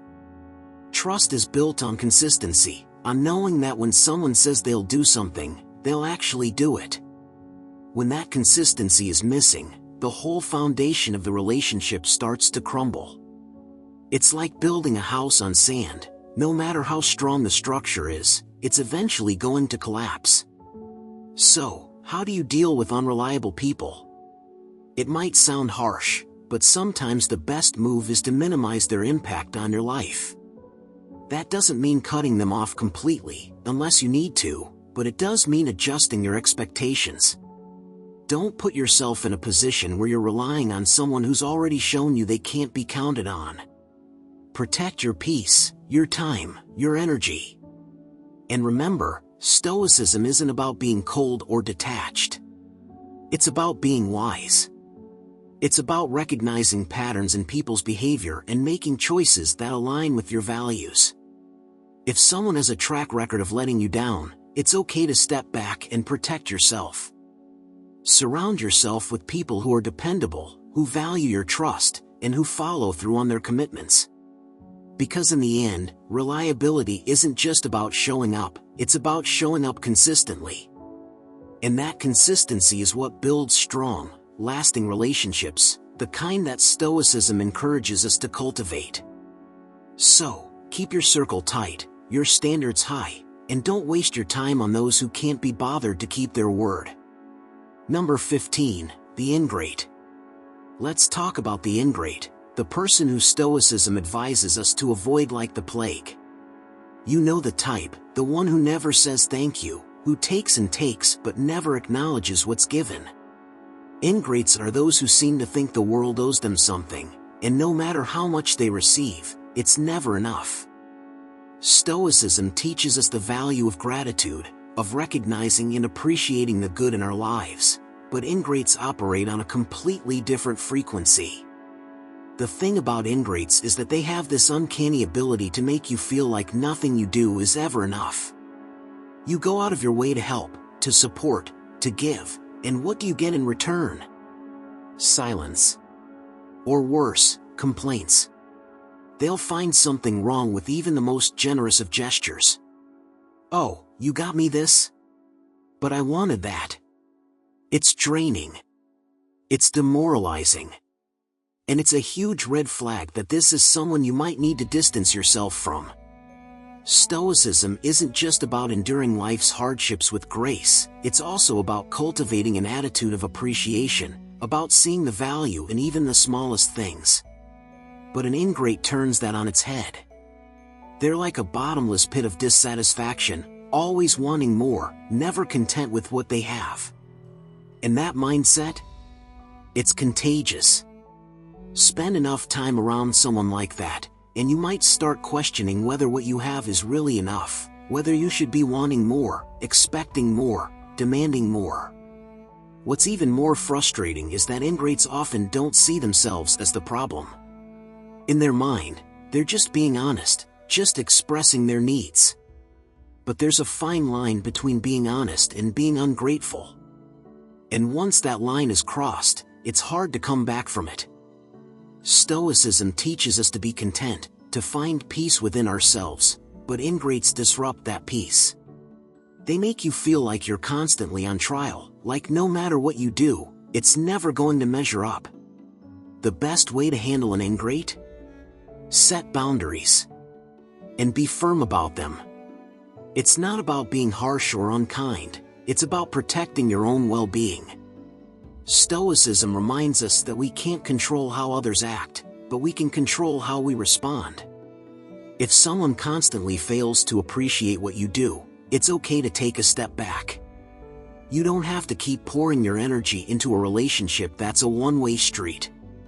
And here's the thing, gratitude is a two-way street. It's not just about saying thank you, it's about recognizing and valuing the effort someone else has made. When that recognition is missing, it's a sign that the relationship is out of balance. Stoicism is all about balance, about maintaining harmony in our lives. An ingrate throws that harmony off kilter, leaving you feeling resentful, used, and unappreciated. So, keep your distance from the ingrate. Focus on surrounding yourself with people who appreciate what you bring to the table, who see the value in your contributions, no matter how big or small. Life's too short to waste on those who can't see the good in what they've got. Stoicism encourages us to cultivate relationships that uplift, not drain, and to be grateful for those who walk this path with us. Let the ingrates go, they're not worth the energy. In the last section, let's go over Stoic habits that can make you attractive. Number 1. Maintaining calmness under pressure. Maintaining calmness under pressure isn't just a skill, it's an art. It's like having an inner stillness that no storm can shake. Picture this: you're in the middle of chaos, things are spiraling out of control, and everyone around you is losing their cool. But there you are, grounded, composed, almost like you're in a different world. That kind of calm is magnetic. It draws people in, not just because it's rare, but because it represents strength. When you can keep your head when others are losing theirs, it says something powerful about you. Now, let's dive into what this calmness really means. It's not about suppressing your emotions or pretending that nothing affects you. That's just bottling up tension, and we all know that doesn't end well. Instead, it's about finding a way to stay centered, to anchor yourself in the middle of a storm. It's about knowing that, no matter what happens, you have the tools to navigate through it without being swept away by the waves. But how do you cultivate this kind of calmness? It's like building a muscle. The more you practice, the stronger it gets. Maybe it starts with small things, taking a deep breath when you feel your pulse quicken, or stepping back for a moment when you feel the pressure rising. Over time, these small actions add up. They become habits, and these habits become a part of who you are. This kind of calmness is attractive because it's contagious. People are drawn to those who exude a sense of peace, especially when things get tough. It's like they see a rock in a stormy sea, and they naturally want to be near it, hoping that some of that stability will rub off on them. But there's more to it. Calmness under pressure shows that you're not easily rattled, that you can handle whatever life throws your way without losing your sense of self. It's a subtle form of confidence, one that doesn't need to shout or show off. It just is. And let's talk about how this calmness affects your interactions with others. When you're calm under pressure, you're able to listen more clearly, to think more critically, and to respond more thoughtfully. You're not reacting out of fear or anger or stress. You're choosing your responses with intention. This not only helps in making better decisions, but also in maintaining healthier relationships. People respect those who can stay composed, who don't let their emotions dictate their actions. It's also worth noting that this calmness isn't something you just turn on when things get rough. It's a way of being, a mindset that you cultivate over time. It's about learning to find that stillness even in the quiet moments, so when the storm hits, you're already prepared. It's like having a well that you've been filling up, drop by drop, so that when you need it, it's there, ready to sustain you. So, in the end, maintaining calmness under pressure is about more than just looking cool in a crisis. It's about developing a deeper sense of self-awareness and control. It's about being the eye of the storm, the place where peace resides, no matter how wild the world around you gets. And that, in itself, is incredibly attractive. It's a quality that doesn't just make you stand out, it makes you someone others look up to, someone they trust, and someone they want to be around. Number 2, showing empathy through actions. When it comes to showing empathy, words can sometimes feel empty or even inadequate. That's where actions step in, painting a picture of understanding and compassion that speaks louder than any words ever could. There's something incredibly powerful about a gesture that isn't accompanied by a verbal cue, something that transcends language altogether. It's like you're saying, "I see you, I feel you," without actually saying it. It's a connection that's almost primal, rooted in our shared humanity. Think about how often we get caught up in our own heads, focusing on what we're going to say next or how we're going to respond. But when you shift that focus, when you let go of the need to speak, you open up space for something more profound. You start to notice the little things, the way someone's shoulders slump, the slight tremble in their hands, the weariness in their eyes. These are the cues that guide you in showing empathy through your actions. Maybe it's offering a helping hand when someone seems overwhelmed, or maybe it's just being there, fully present, when someone needs support. These acts don't need to be grand or showy. In fact, the most powerful displays of empathy are often the simplest. It's in those small, almost unnoticed moments that you communicate your understanding and care. And here's the thing, people pick up on that. They feel it. When you show empathy through your actions, you're not just performing a task, you're creating a bond, building trust. It's like you're telling the other person, "You matter," without uttering a single word. That's attractive in a way that's hard to put into words. It's a quiet, confident sort of attractiveness, one that doesn't need to boast or draw attention to itself. In this fast-paced world, where everyone is rushing to get their point across, taking the time to simply act, without the need to explain or justify, can be a game changer. It's a reminder that you don't need to fill the silence with empty words. Sometimes, the silence itself is where the real connection happens. It's where empathy is felt, not heard. Empathy in action is also deeply rooted in Stoic principles. Stoicism teaches us to be mindful of our actions, to act with purpose and intention. When you apply this to empathy, you're not just reacting to someone else's emotions, you're consciously choosing to engage in a way that supports and uplifts them. It's about being there, not just in body but in spirit, too. It's about understanding that sometimes, the best way to show you care is to act rather than speak. This approach to empathy is subtle, but it's powerful.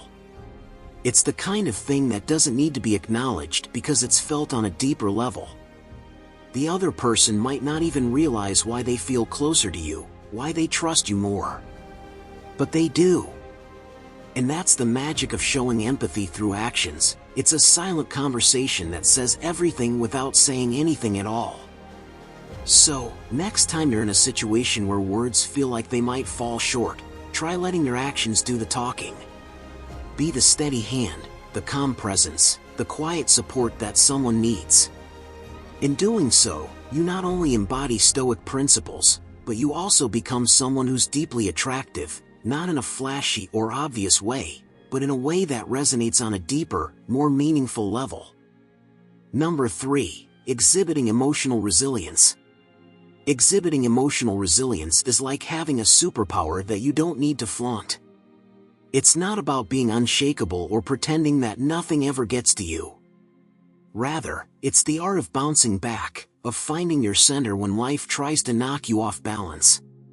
It's about taking life's punches, rolling with them, and quietly standing up again, stronger and more composed. There's a certain magnetism in that, an unspoken strength that doesn't need validation. Now, let's get one thing clear, emotional resilience doesn't mean you're a robot without feelings. You feel, and sometimes those feelings are intense. But what sets you apart is how you handle them. Instead of letting emotions control your actions or words, you give yourself space to process. You breathe, you reflect, and you decide how to respond. This pause, this moment of clarity, is where your resilience shines. People are drawn to this kind of inner strength because it radiates calm and confidence. In silence, this trait becomes even more powerful. When you're not constantly explaining yourself or reacting to every little thing, you give off an aura of stability. People can sense it. There's a quiet confidence in your ability to weather storms, even if you don't say a word about it. This resilience isn't just about enduring, it's about enduring with grace. It's about letting challenges shape you without breaking you. Imagine walking through a chaotic world, and while everyone else is swept away by the tides of emotion, you stand firm. Not because you're numb, but because you've trained yourself to stay grounded. This is what makes emotional resilience so attractive. It's not flashy, it's not loud, it's a subtle strength that others can't help but notice. When you carry this within you, it shows in how you move, how you interact, and even in the energy you bring into a room. There's also a certain mystery to it. Emotional resilience often goes hand in hand with a kind of quiet self-assurance. You don't need to prove anything, and that can be incredibly compelling. People are curious about those who don't wear their hearts on their sleeves, who don't react impulsively. They wonder what gives you that steady, calm demeanor. And in that curiosity, they're drawn closer to you. In a world where it's easy to get swept up in drama and react to every slight, choosing resilience is like stepping out of the storm and into a place of peace. It's a choice to be mindful, to be deliberate in how you handle your emotions. And this choice, repeated over time, builds an inner fortress. Not an impenetrable one, but one that's strong enough to withstand the winds without crumbling. And let's not forget, there's something incredibly attractive about someone who can face adversity without falling apart. It's not about suppressing your emotions, but rather about mastering them. When others see that you can remain composed under pressure, that you don't let life's ups and downs dictate your mood, they can't help but admire that. It's a form of leadership, even if you never utter a word. In silence, emotional resilience speaks volumes. It says, "I've been through the fire, and I'm still here." It's a quiet confidence that doesn't need to shout to be heard. And in a world that often values loudness and instant reactions, this calm, steady presence is a rare and attractive quality. So, embrace your emotional resilience, nurture it, and let it be the silent strength that draws others to you. Number 4, showing consistent reliability. Showing consistent reliability might not sound like the most glamorous trait, but let's not underestimate its power. Imagine being someone people can count on every single time. That kind of dependability isn't just attractive, it's magnetic. It's like being the person everyone knows will show up, follow through, and do exactly what they said they would. And in a world full of broken promises and half-hearted commitments, that consistency is pure gold. When we talk about reliability, it's more than just being there when you're needed. It's about setting a standard for yourself and living up to it day in and day out. It's like you've drawn a line in the sand, and no matter what happens, you're not crossing it. That level of commitment speaks volumes. It tells people that you're someone they can trust, someone who values their word and backs it up with action. And trust, as we know, is the foundation of any meaningful connection. But let's break this down a bit. Being consistently reliable isn't about being perfect or never making mistakes. It's about showing up with intention. It's about doing your best even when you're not feeling it. It's about being steady, like a heartbeat, reliable in its rhythm. People notice that. They notice when you're the one who always follows through, who doesn't just talk the talk but walks the walk. It's like being a rock, solid, unmovable, dependable. Now, why does this make you more attractive? Well, think about it. In a world where so many things are uncertain, having someone reliable in your corner is incredibly reassuring. It's like having an anchor when everything else is drifting. People are drawn to that. They're drawn to the stability and security that comes with knowing you're not going to flake out or disappear when things get tough. It's a quiet strength, one that doesn't need to shout or make a scene. It just is. Consistency, too, is part of the equation. Anyone can be reliable once or twice, but doing it over and over again? That's what really sets you apart.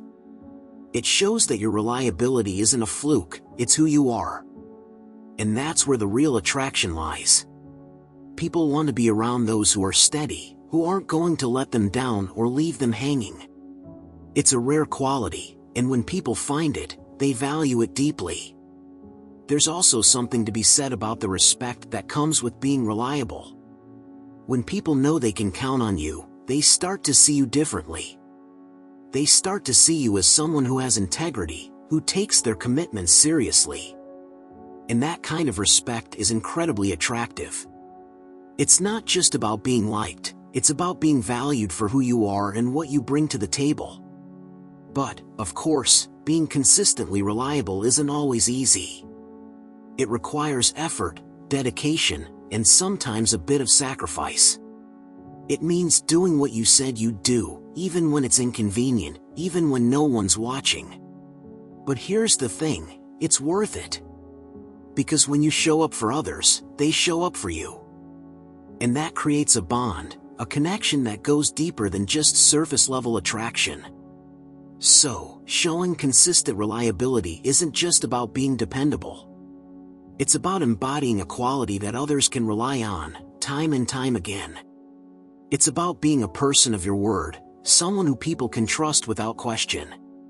And in a world where trust is often in short supply, that makes you stand out. It makes you someone others want to be around, someone they admire, and someone they can count on, no matter what. Number 5, embracing humility. Embracing humility might not be the first thing that comes to mind when you think about what makes someone attractive, but it's one of those qualities that quietly draws people in. There's something incredibly appealing about a person who doesn't need to boast or seek the spotlight, someone who's comfortable in their own skin without needing constant validation. It's like a breath of fresh air in a world full of noise and self-promotion. Let's be clear, humility isn't about putting yourself down or pretending you're less than you are. It's more about having a grounded sense of self, knowing your strengths and weaknesses, and not needing to flaunt either. It's recognizing that you don't have all the answers and being okay with that. This kind of self-awareness is rare, and it's deeply attractive because it shows a level of maturity and inner confidence. It's like you've reached a point where you don't need to prove anything to anyone, and that's powerful. Humility also makes you more approachable. When you're humble, people feel more comfortable around you because they know you're not going to judge them or try to one-up them. It creates a sense of ease in your interactions, making others feel seen and valued for who they are, not for what they can do or how they compare to you. It's like being a safe space, where people can just be themselves without fear of being overshadowed or dismissed. But here's the thing, embracing humility isn't about thinking less of yourself. It's about thinking of yourself less. It's about shifting your focus from constantly worrying about how you're perceived to actually paying attention to the world around you. When you're not caught up in your own ego, you can genuinely listen to others, connect on a deeper level, and build relationships based on mutual respect rather than competition. Another aspect of humility that's often overlooked is the willingness to admit when you're wrong or when you don't know something. This might seem counterintuitive in a world where everyone's trying to be the smartest person in the room, but it's actually a sign of strength. It takes courage to own up to your mistakes or to say, "I don't know," especially when the pressure is on to appear flawless. But in doing so, you show that you're human, that you're learning, and that you're not afraid to grow. And that kind of authenticity is magnetic. Humility also allows you to keep things in perspective. It helps you remember that no matter how much you achieve, there's always more to learn, more ways to improve, and more people who can teach you something valuable. This openness to growth is not only attractive but also essential for personal development. It's like you're on a journey, always evolving, always striving to be better, without getting caught up in the idea that you've already made it. And let's not forget how humility impacts your presence. When you walk into a room with humility, you're not trying to dominate the space. Instead, you're adding to it. You're contributing without taking over, offering your insights without demanding attention. This kind of understated confidence is incredibly appealing because it's real. It's not about putting on a show, it's about being genuine, and people can sense that. So, embracing humility isn't just about being modest or self-effacing. It's about having a quiet confidence that speaks for itself. It's about being secure enough in who you are that you don't need to shout it from the rooftops. And in doing so, you become someone others are naturally drawn to, someone they respect, admire, and want to be around. Number 6. Exhibiting genuine confidence. Exhibiting genuine confidence, now that's something that can truly set you apart.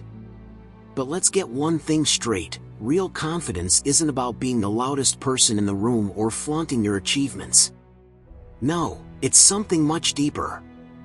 It's a quiet assurance, a kind of inner peace that radiates outward. It's knowing who you are and being comfortable with that, flaws and all. And that kind of confidence? It's magnetic. Think about it. When someone is genuinely confident, they don't need to seek validation from others. They're not constantly looking for approval or trying to impress. They just are. It's like they've figured out this secret that so many people are still searching for, that true confidence comes from within. It's not something you can fake, at least not for long. People can sense authenticity, and when you're comfortable in your own skin, it shows. Genuine confidence is about walking into a room and not needing to prove anything. You don't have to puff yourself up or put others down to feel good about yourself. There's no need for that. Instead, you just move through the world with a sense of calm and certainty. It's a quiet kind of strength, one that doesn't need to shout to be heard. And that's exactly what draws people in.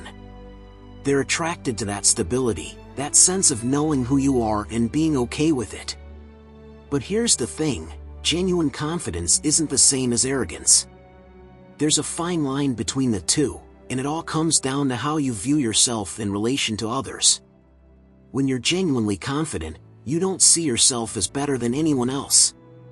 You're just comfortable being you. There's no need to compete or compare because you're secure in your own path. And that security? It's incredibly appealing.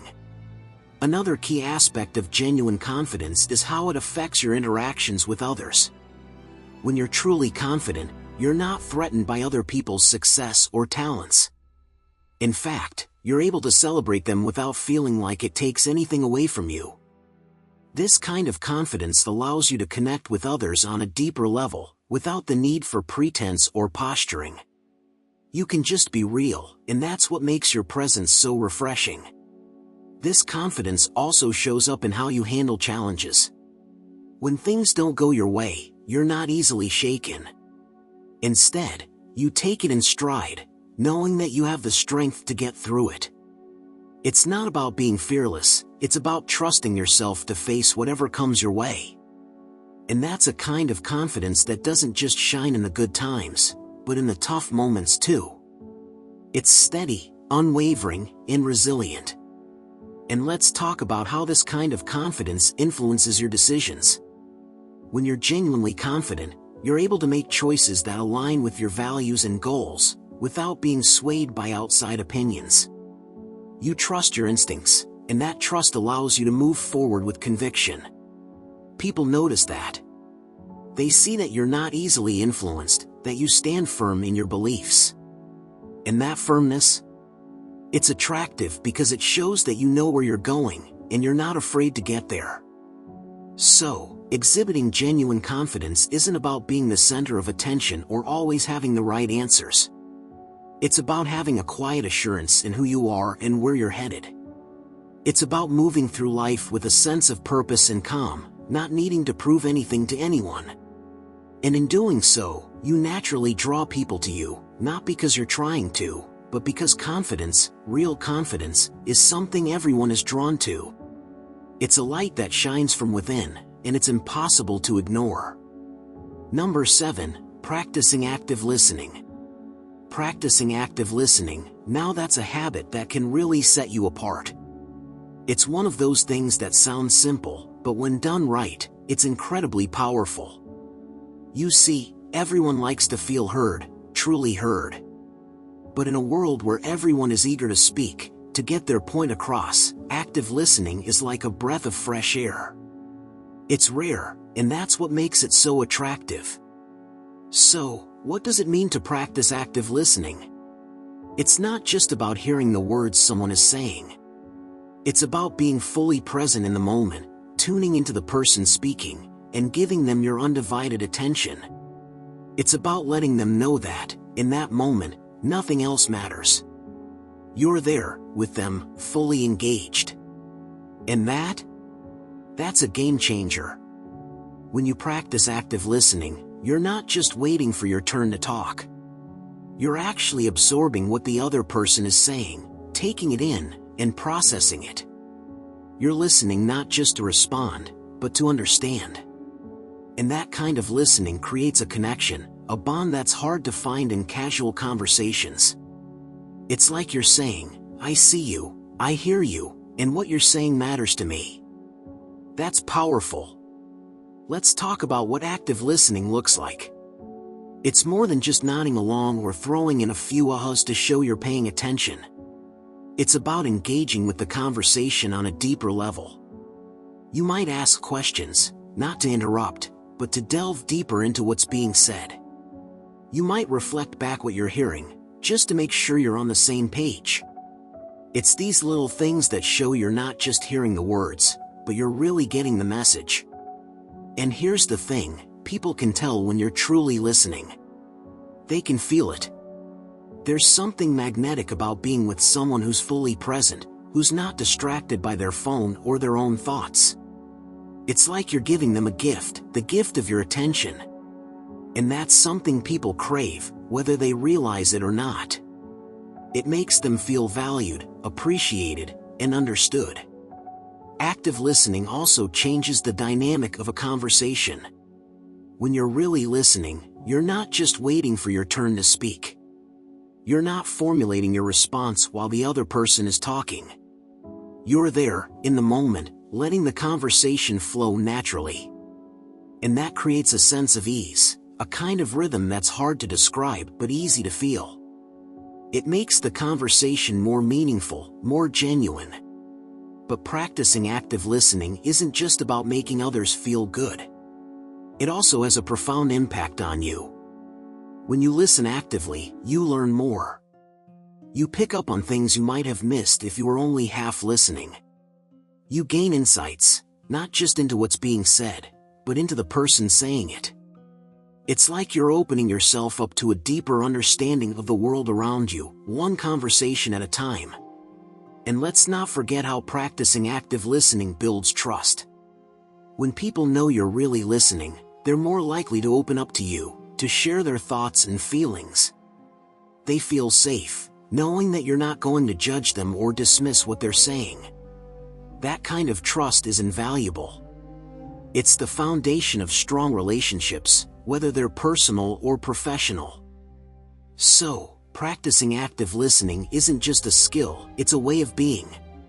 It's about being present, engaged, and genuinely interested in what others have to say.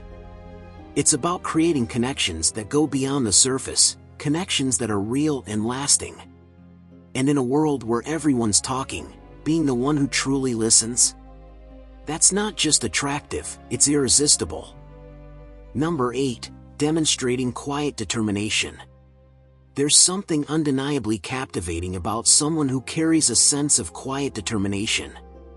It's not about making grand statements or shouting your ambitions from the rooftops. No, it's about that calm, steady energy that tells the world you're in this for the long haul, without needing to say a word. It's the way you move forward, step by step, unshaken by the noise around you. Quiet determination is like an unspoken promise to yourself. It's a commitment that doesn't require external validation. You don't need to broadcast your goals or seek approval, you just keep going, no matter what. There's an elegance in that kind of resolve, a sort of understated power that draws people in. It's magnetic because it's rare in a world where so many are quick to boast or seek attention. When you demonstrate quiet determination, you're essentially saying, "I've got this," but not in a loud or arrogant way. It's more like a gentle, unwavering confidence that others can sense, even if they don't fully understand it. They see it in the way you handle challenges, in the way you don't flinch in the face of obstacles. It's that steady hand, that calm gaze, that makes people take notice. What's fascinating about this kind of determination is that it doesn't rely on outward expressions. It's not about making a scene or proving a point. It's more about the consistent, almost rhythmic pursuit of your goals. You're like a river carving through rock, slow, deliberate, but undeniably effective. People might not see the full scope of what you're doing, but they can sense that something is happening, something important. And here's the kicker, that quiet determination is attractive because it signals a deep sense of self-assurance. You don't need to convince anyone of your worth or your capabilities, you just do the work, and let the results speak for themselves. There's a purity to that, a focus that's both rare and refreshing. In a world filled with noise, your silence speaks volumes. Stoicism, at its core, teaches us to focus on what we can control, to act with purpose, and to remain undisturbed by external factors. Quiet determination is a perfect embodiment of this philosophy. It's about knowing what you want and moving towards it with a kind of serene intensity. You don't need to rush or force things, you just keep going, one step at a time, confident that you'll get there eventually. People are drawn to that kind of energy. They see someone who isn't easily swayed, who doesn't crumble under pressure. They see someone who knows where they're going and is committed to getting there, no matter how long it takes. It's a strength that doesn't need to be flaunted, because it's evident in every action, in every decision. In demonstrating quiet determination, you're not just working towards your own goals, you're also setting an example. Others notice how you handle yourself, how you remain focused and composed, and they find themselves inspired by it. They might not say it out loud, but they're watching, and they're learning. And that's where the real power lies. So, embrace that quiet determination. Let it guide you, steady and sure, towards whatever it is you're striving for. You don't need to shout about it or make a big deal out of it. Just keep moving forward, one deliberate step at a time, and let your actions speak for themselves. In that silence, you'll find a strength that's not only attractive but also deeply empowering. Number 9. Practicing negative visualization. Negative visualization sounds a bit grim at first, doesn't it? But there's a hidden power in this Stoic practice that can actually make you more attractive in a way that's subtle yet profound. It's not about dwelling on worst-case scenarios or getting lost in a spiral of worry. Instead, it's about mentally preparing yourself for the ups and downs of life, so when challenges do arise, you handle them with a calmness that others can't help but notice. Let's break it down. Practicing negative visualization is like giving yourself a mental dress rehearsal for life's inevitable curveballs. You imagine things going wrong, not because you want them to, but because it helps you appreciate what you have and stay grounded. It's like keeping your mind in the game, ready for whatever comes your way. And when you do this, you start to carry yourself differently. There's a quiet confidence in knowing that you're prepared, that you've already faced these possibilities in your mind. This kind of mental fortitude is magnetic because it's rare. People are drawn to someone who isn't easily rattled, who seems to have a steady hand on the wheel, no matter the storm. This practice also makes you more present. When you take a moment to consider that things could change or be lost, you begin to value the here and now in a way that's deeper and more genuine. That appreciation shows up in how you interact with others, in the way you savor the moment, in the quiet gratitude that lingers in your presence. It's an energy that others can feel, even if they can't quite put their finger on why you seem different. But it's not just about being prepared, it's about the perspective you gain. When you regularly consider that life's comforts and conveniences might not be permanent, you start to see the world in a more balanced way. You're less likely to get caught up in the trivial stuff. You stop sweating the small things because, in the grand scheme of things, they don't really matter. That kind of perspective is refreshing. It's attractive because it suggests a maturity, a wisdom, that others find both comforting and intriguing. And then there's the resilience that comes from negative visualization. By contemplating potential difficulties, you're essentially building mental muscle. You're training your mind to remain calm and focused, even when things don't go as planned. This resilience is something people pick up on. It's not loud or flashy, but it's there, in the way you navigate through challenges with a sense of calm assurance. It's the kind of strength that doesn't need to be advertised because it's obvious in how you carry yourself. So, negative visualization isn't about pessimism, it's about realism. It's about understanding that life is full of uncertainties and being okay with that. When you practice this regularly, you're not just preparing yourself for what might go wrong, you're also cultivating an inner strength and peace that others can't help but find attractive. It's a quiet kind of confidence, one that doesn't need to boast or make a show. It just is, and it's incredibly appealing. In a world where so many are focused on the positive, on chasing happiness at all costs, there's something grounding and reassuring about someone who embraces the full spectrum of life's experiences, both good and bad. Practicing negative visualization helps you become that person, the one who is steady, calm, and deeply aware. And that, in itself, is a powerful kind of attractiveness. Number 10. Maintaining focused attention in conversations. In a world where distractions are just a click away, maintaining focused attention in conversations can be like a breath of fresh air. It's not just about being present physically, it's about being there mentally, too. Really being there. When you give someone your undivided attention, you're telling them, without words, you matter. What you're saying matters. And that's incredibly attractive. It's easy to get lost in your thoughts during a conversation, to let your mind wander off to that never-ending to-do list or that email you forgot to send. But when you consciously decide to be fully present, to really tune into what the other person is saying, you create a connection that goes beyond the surface. It's like a silent agreement that this moment, this exchange, is worth your time and energy. And here's the thing, people notice. They can feel it when you're truly listening, not just waiting for your turn to speak. It's in the way you make eye contact, in the slight nods, in the pauses that show you're taking in what they're saying. This kind of focused attention is rare, and it's powerful. It makes others feel valued, understood, and that's something people are drawn to, almost instinctively. But there's more to it than just making someone else feel good. When you maintain focused attention in conversations, you're also honing your own mind. You're practicing the Stoic art of mindfulness, of being in the here and now. This kind of mental discipline doesn't just benefit your conversations, it spills over into every aspect of your life. You become more aware, more in tune with what's happening around you, and that awareness? It's a game changer. Imagine carrying that sense of presence into every conversation you have. No more half-listening, no more getting lost in your thoughts.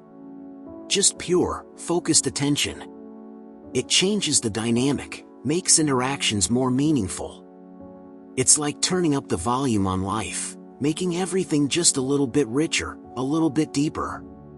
And the best part? You don't need to say much. In fact, sometimes the less you say, the better. By focusing on what the other person is saying, by really listening, you can respond more thoughtfully, more meaningfully. It's not about filling the silence with words, it's about letting the silence work for you. Letting it create a space where genuine connection can happen. When you think about it, maintaining focused attention in conversations is like giving a gift. It's not wrapped in flashy paper or topped with a bow, but it's something that people appreciate, often more than they realize. It's a sign of respect, of genuine interest, and it's something that sticks with people long after the conversation is over. So, next time you find yourself in a conversation, try this: put away the distractions, clear your mind, and just be there. Fully. Listen with your whole being, not just your ears. Let the other person feel that they have your complete attention, that, for this moment, nothing else matters. In doing so, you'll find that not only do your conversations become more meaningful, but you also become someone who others want to talk to, someone who others are naturally drawn to. And that, in the quietest way possible, makes you undeniably attractive. Number 11. Cultivating inner dialogue with virtue. Cultivating an inner dialogue with virtue, now that's a habit that's often overlooked but carries a quiet power. It's like having a personal compass that helps you navigate life's complexities with grace and integrity. But here's the thing, it's not about being perfect or having all the answers. It's about engaging in an ongoing conversation with yourself, one where you constantly check in on your values and align your actions accordingly. Think of it like this, every day, you're faced with choices, big and small. And each choice is an opportunity to either move closer to the person you want to be or drift further away. When you cultivate an inner dialogue rooted in virtue, you're essentially giving yourself a chance to pause, reflect, and choose wisely. It's that moment of reflection that can make all the difference. It's where you ask yourself, am I acting out of kindness? Am I being honest? Am I living up to the principles I believe in? Now, this might sound a bit lofty, but it's actually quite grounding. Engaging in this inner dialogue isn't about beating yourself up over mistakes or trying to be morally superior. It's more about staying connected to what truly matters to you. It's like having a conversation with a wise, inner friend who always has your best interests at heart. And when you consistently tune into this dialogue, you start to make decisions that resonate on a deeper level. It's not just about doing the right thing, it's about feeling aligned with your core values, and that alignment? It shows. People pick up on it, even if they can't quite articulate why. There's a certain calmness, a steadiness that comes from knowing you're acting in accordance with your principles. It's a kind of inner peace that radiates outward, making you more attractive in a way that's subtle yet undeniable. You're not trying to impress anyone, you're simply living in a way that feels true to who you are, and that authenticity is magnetic. But let's not pretend it's always easy. Sometimes, that inner dialogue can be challenging, especially when life throws curveballs your way. It's in those moments that this habit really shines. Instead of reacting impulsively or getting caught up in the chaos, you take a breath and consult that inner voice. You remind yourself of what you stand for, and you let that guide your actions. It's a practice, one that requires patience and persistence, but over time, it becomes second nature. And here's the beautiful part, this inner dialogue with virtue isn't something you need to announce or broadcast. It's a private, personal practice that quietly shapes who you are and how you move through the world. It's the kind of thing that doesn't need validation from others because it's rooted in something much deeper, your own sense of self-worth and integrity. So, as you go about your day, consider taking a moment to check in with yourself. Engage in that inner dialogue. Ask yourself if you're living up to the values that matter most to you. And when you do, you'll find that not only do you feel more centered and confident, but you also become someone who others are naturally drawn to. It's a quiet, steady kind of attractiveness, one that's built from the inside out. And in a world full of noise, that's something truly worth cultivating. Number 12, maintaining a balanced lifestyle. Maintaining a balanced lifestyle isn't just about keeping your calendar in check or making sure you get enough sleep, though those things certainly help. It's more like crafting a harmonious symphony out of the many pieces of your life. Each element, whether it's work, rest, relationships, or personal growth, plays its part in creating something that feels whole and fulfilling. It's not about perfection, it's about flow. It's about knowing when to push forward and when to pull back, when to be active and when to just be. This balance, when truly embraced, has a magnetic quality. It's as if people can sense that you've figured out something they're still trying to grasp. You're not running yourself ragged, nor are you slacking off. You've found this rhythm, a cadence to your days that feels right, not too fast, not too slow. And that's incredibly attractive. It's not just about what you do, it's how you do it. With a sense of ease, a kind of effortless grace that comes from knowing your limits and respecting them. What's fascinating is that this balanced approach often goes unnoticed until someone steps back and takes in the full picture of your life. It's like a well-tuned instrument that doesn't stand out for any one note but rather for the overall sound it creates. People might not immediately point to your balanced lifestyle as the reason they're drawn to you, but it's there, working its quiet magic in the background. It shows in how you handle stress, how you approach challenges, and even in how you interact with others. In silence, this balance becomes even more powerful. You're not the one bragging about how well you've got it all together. You don't need to. Your actions, your presence, do the talking for you. There's a kind of quiet confidence that comes from living a life that's in sync with your values, your needs, and your aspirations. It's like you've found your own personal rhythm, and it's steady, consistent, and unshakable. But here's the thing, balance doesn't mean everything is always perfectly aligned. Life is dynamic, always shifting, and so are you. What makes balance attractive is your ability to adapt, to adjust the sails when the wind changes direction. It's about being flexible, knowing when to lean into one area of your life and when to ease off. This adaptability, this fluidity, is what keeps you grounded, no matter what comes your way. And let's not forget the peace that comes with balance. When you're not constantly running from one extreme to the other, you find a sense of calm, a kind of inner tranquility that's hard to shake. People notice this. They might not be able to put their finger on it, but they can feel it, a sort of quiet strength that comes from knowing you're living in alignment with yourself. It's not about having it all figured out, but rather about being okay with where you are and where you're going. In the end, maintaining a balanced lifestyle isn't about achieving some static state of perfection. It's about the ongoing dance between all the different aspects of your life. It's about finding harmony in the midst of chaos, about knowing when to push forward and when to pull back. And when you live like this, in tune with your own rhythm, it shows. People are naturally drawn to the ease and grace with which you navigate life. They see in you a model of what it means to live fully, yet mindfully. And that, in itself, is profoundly attractive. So, keep striving for balance, not as a destination but as a way of being. Let it be the foundation of your life, the quiet strength that others admire, even if they can't quite name it. Number 13, living with purpose. Living with purpose, it sounds lofty, almost like something you'd find stitched on a pillow or framed on a wall. But when you strip away the cliches, living with purpose is about something much deeper, something that resonates within you, even if you never speak it aloud. It's about having a compass, a guiding star that quietly informs the choices you make, the paths you take. And when you move through life with that sense of direction, people notice. Not because you're shouting about it from the rooftops, but because it subtly seeps into everything you do. Purpose doesn't need to be grand or world-changing. It just needs to be yours.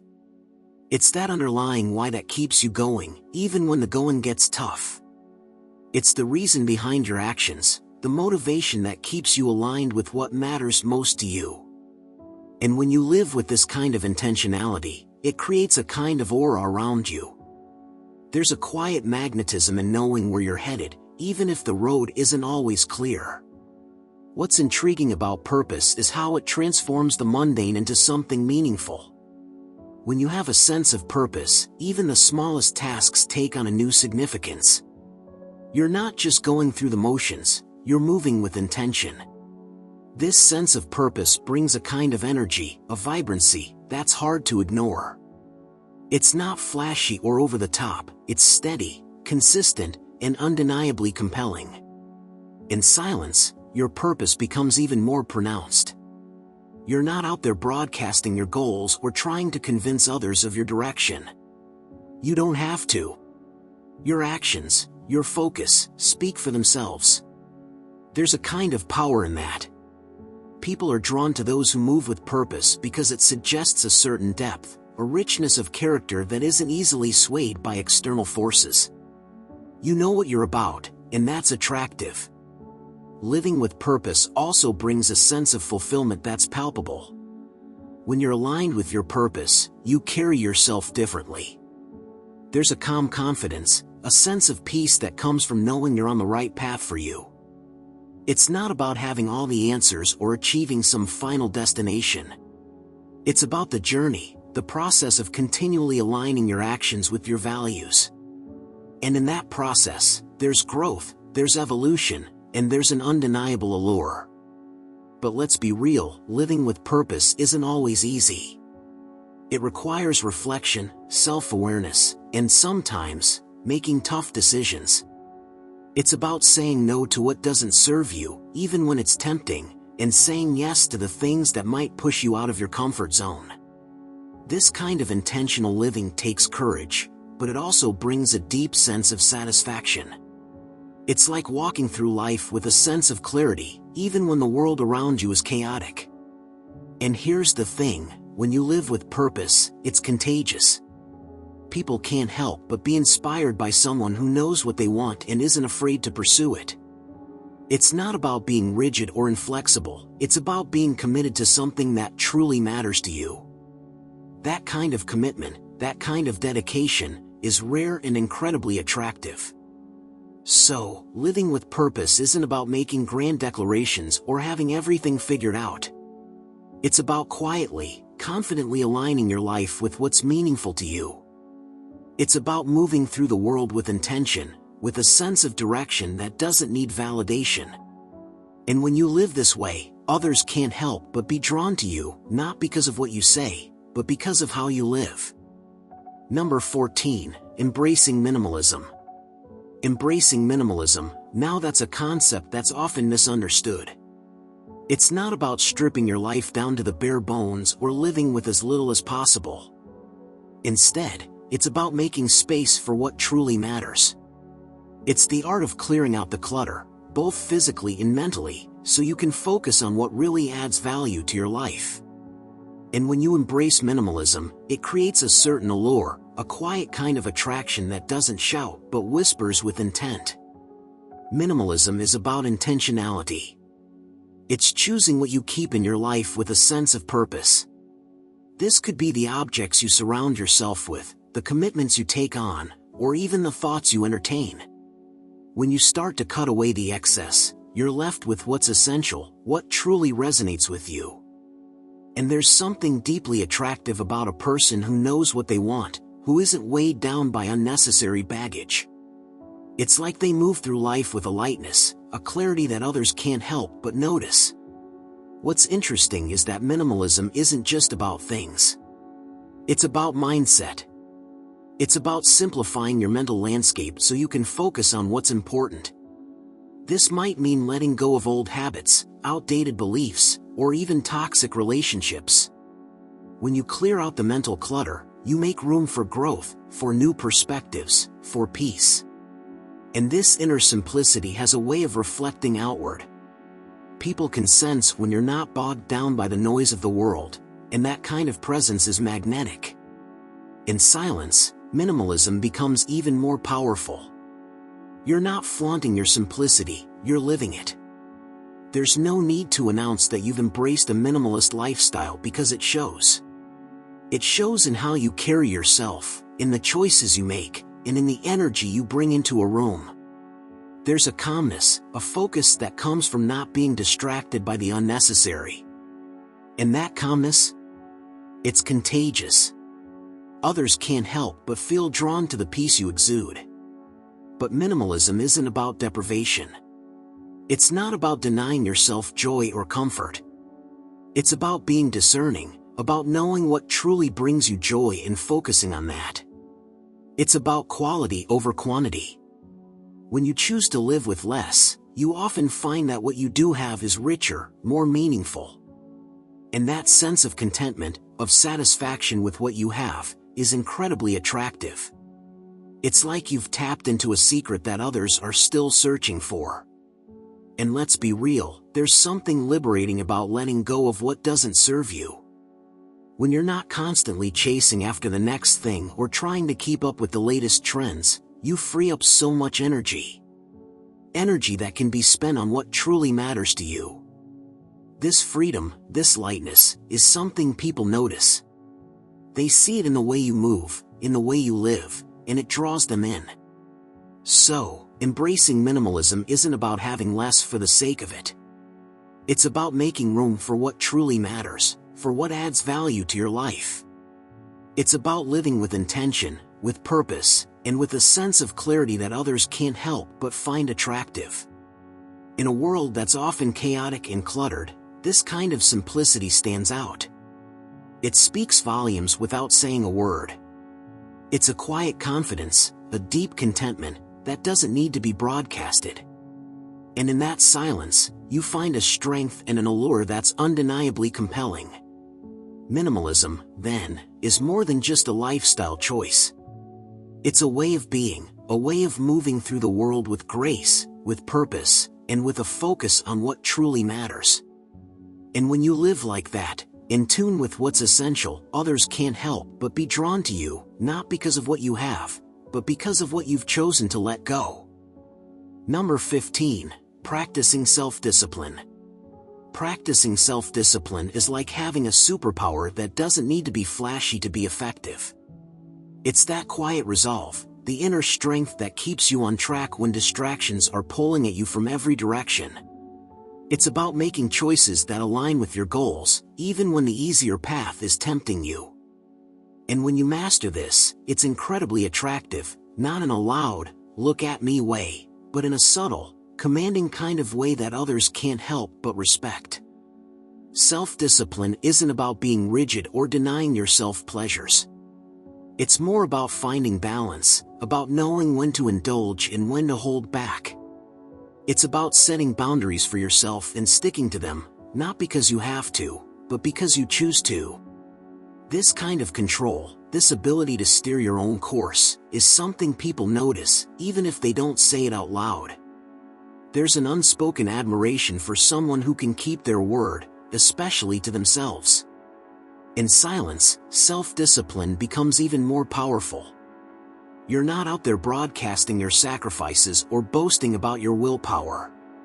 You're simply living it, day in and day out. There's a certain mystique to that, a quiet confidence that comes from knowing you can rely on yourself. Others might not see the work you're putting in, the small choices you make every day to stay on course, but they feel the energy you bring because of it. It's like an unshakable foundation that everything else is built upon. What's fascinating about self-discipline is how it creates a ripple effect in your life. When you practice it in one area, it often spills over into others. You become more focused, more determined, and this sense of purpose becomes evident in everything you do. People can sense it, they see it in how you carry yourself, in how you approach challenges. There's a calmness, a steadiness that's incredibly appealing. It's not about being perfect or never slipping up, it's about getting back on track without making a fuss about it. And here's the thing, self-discipline isn't just about big, grand gestures. It's in the small, everyday decisions. It's choosing to get up early to work on your goals, even when the bed is calling your name.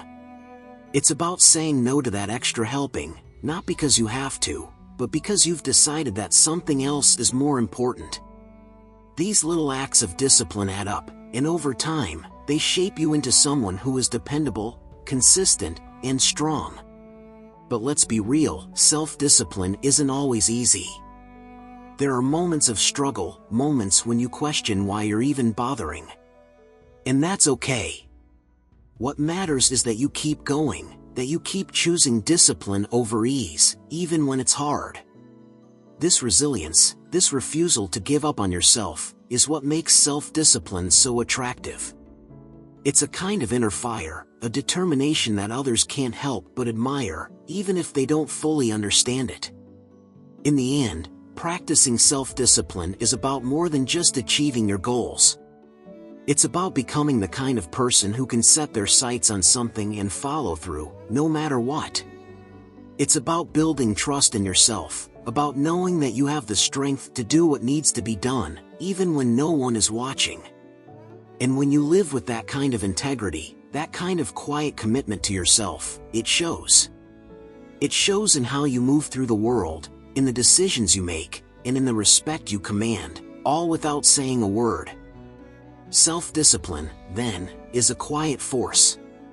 It's not about the grand displays of willpower, but about the everyday choices that shape who you are. And when you master this, others will be drawn to you, not because of what you say, but because of the unspoken strength that your actions reveal. As we wrap up this ultimate guide to Stoicism, remember that the journey toward a more resilient and peaceful life is ongoing. By applying the principles we've explored today, you can cultivate inner strength, navigate challenges with grace, and live more intentionally in every moment. Stoicism isn't just an ancient philosophy, it's a powerful tool for modern living, offering timeless wisdom for our fast-paced world. If you found value in this guide, don't forget to like, subscribe, and share this video with others who might benefit. Keep practicing, keep reflecting, and until next time, stay grounded and stay strong.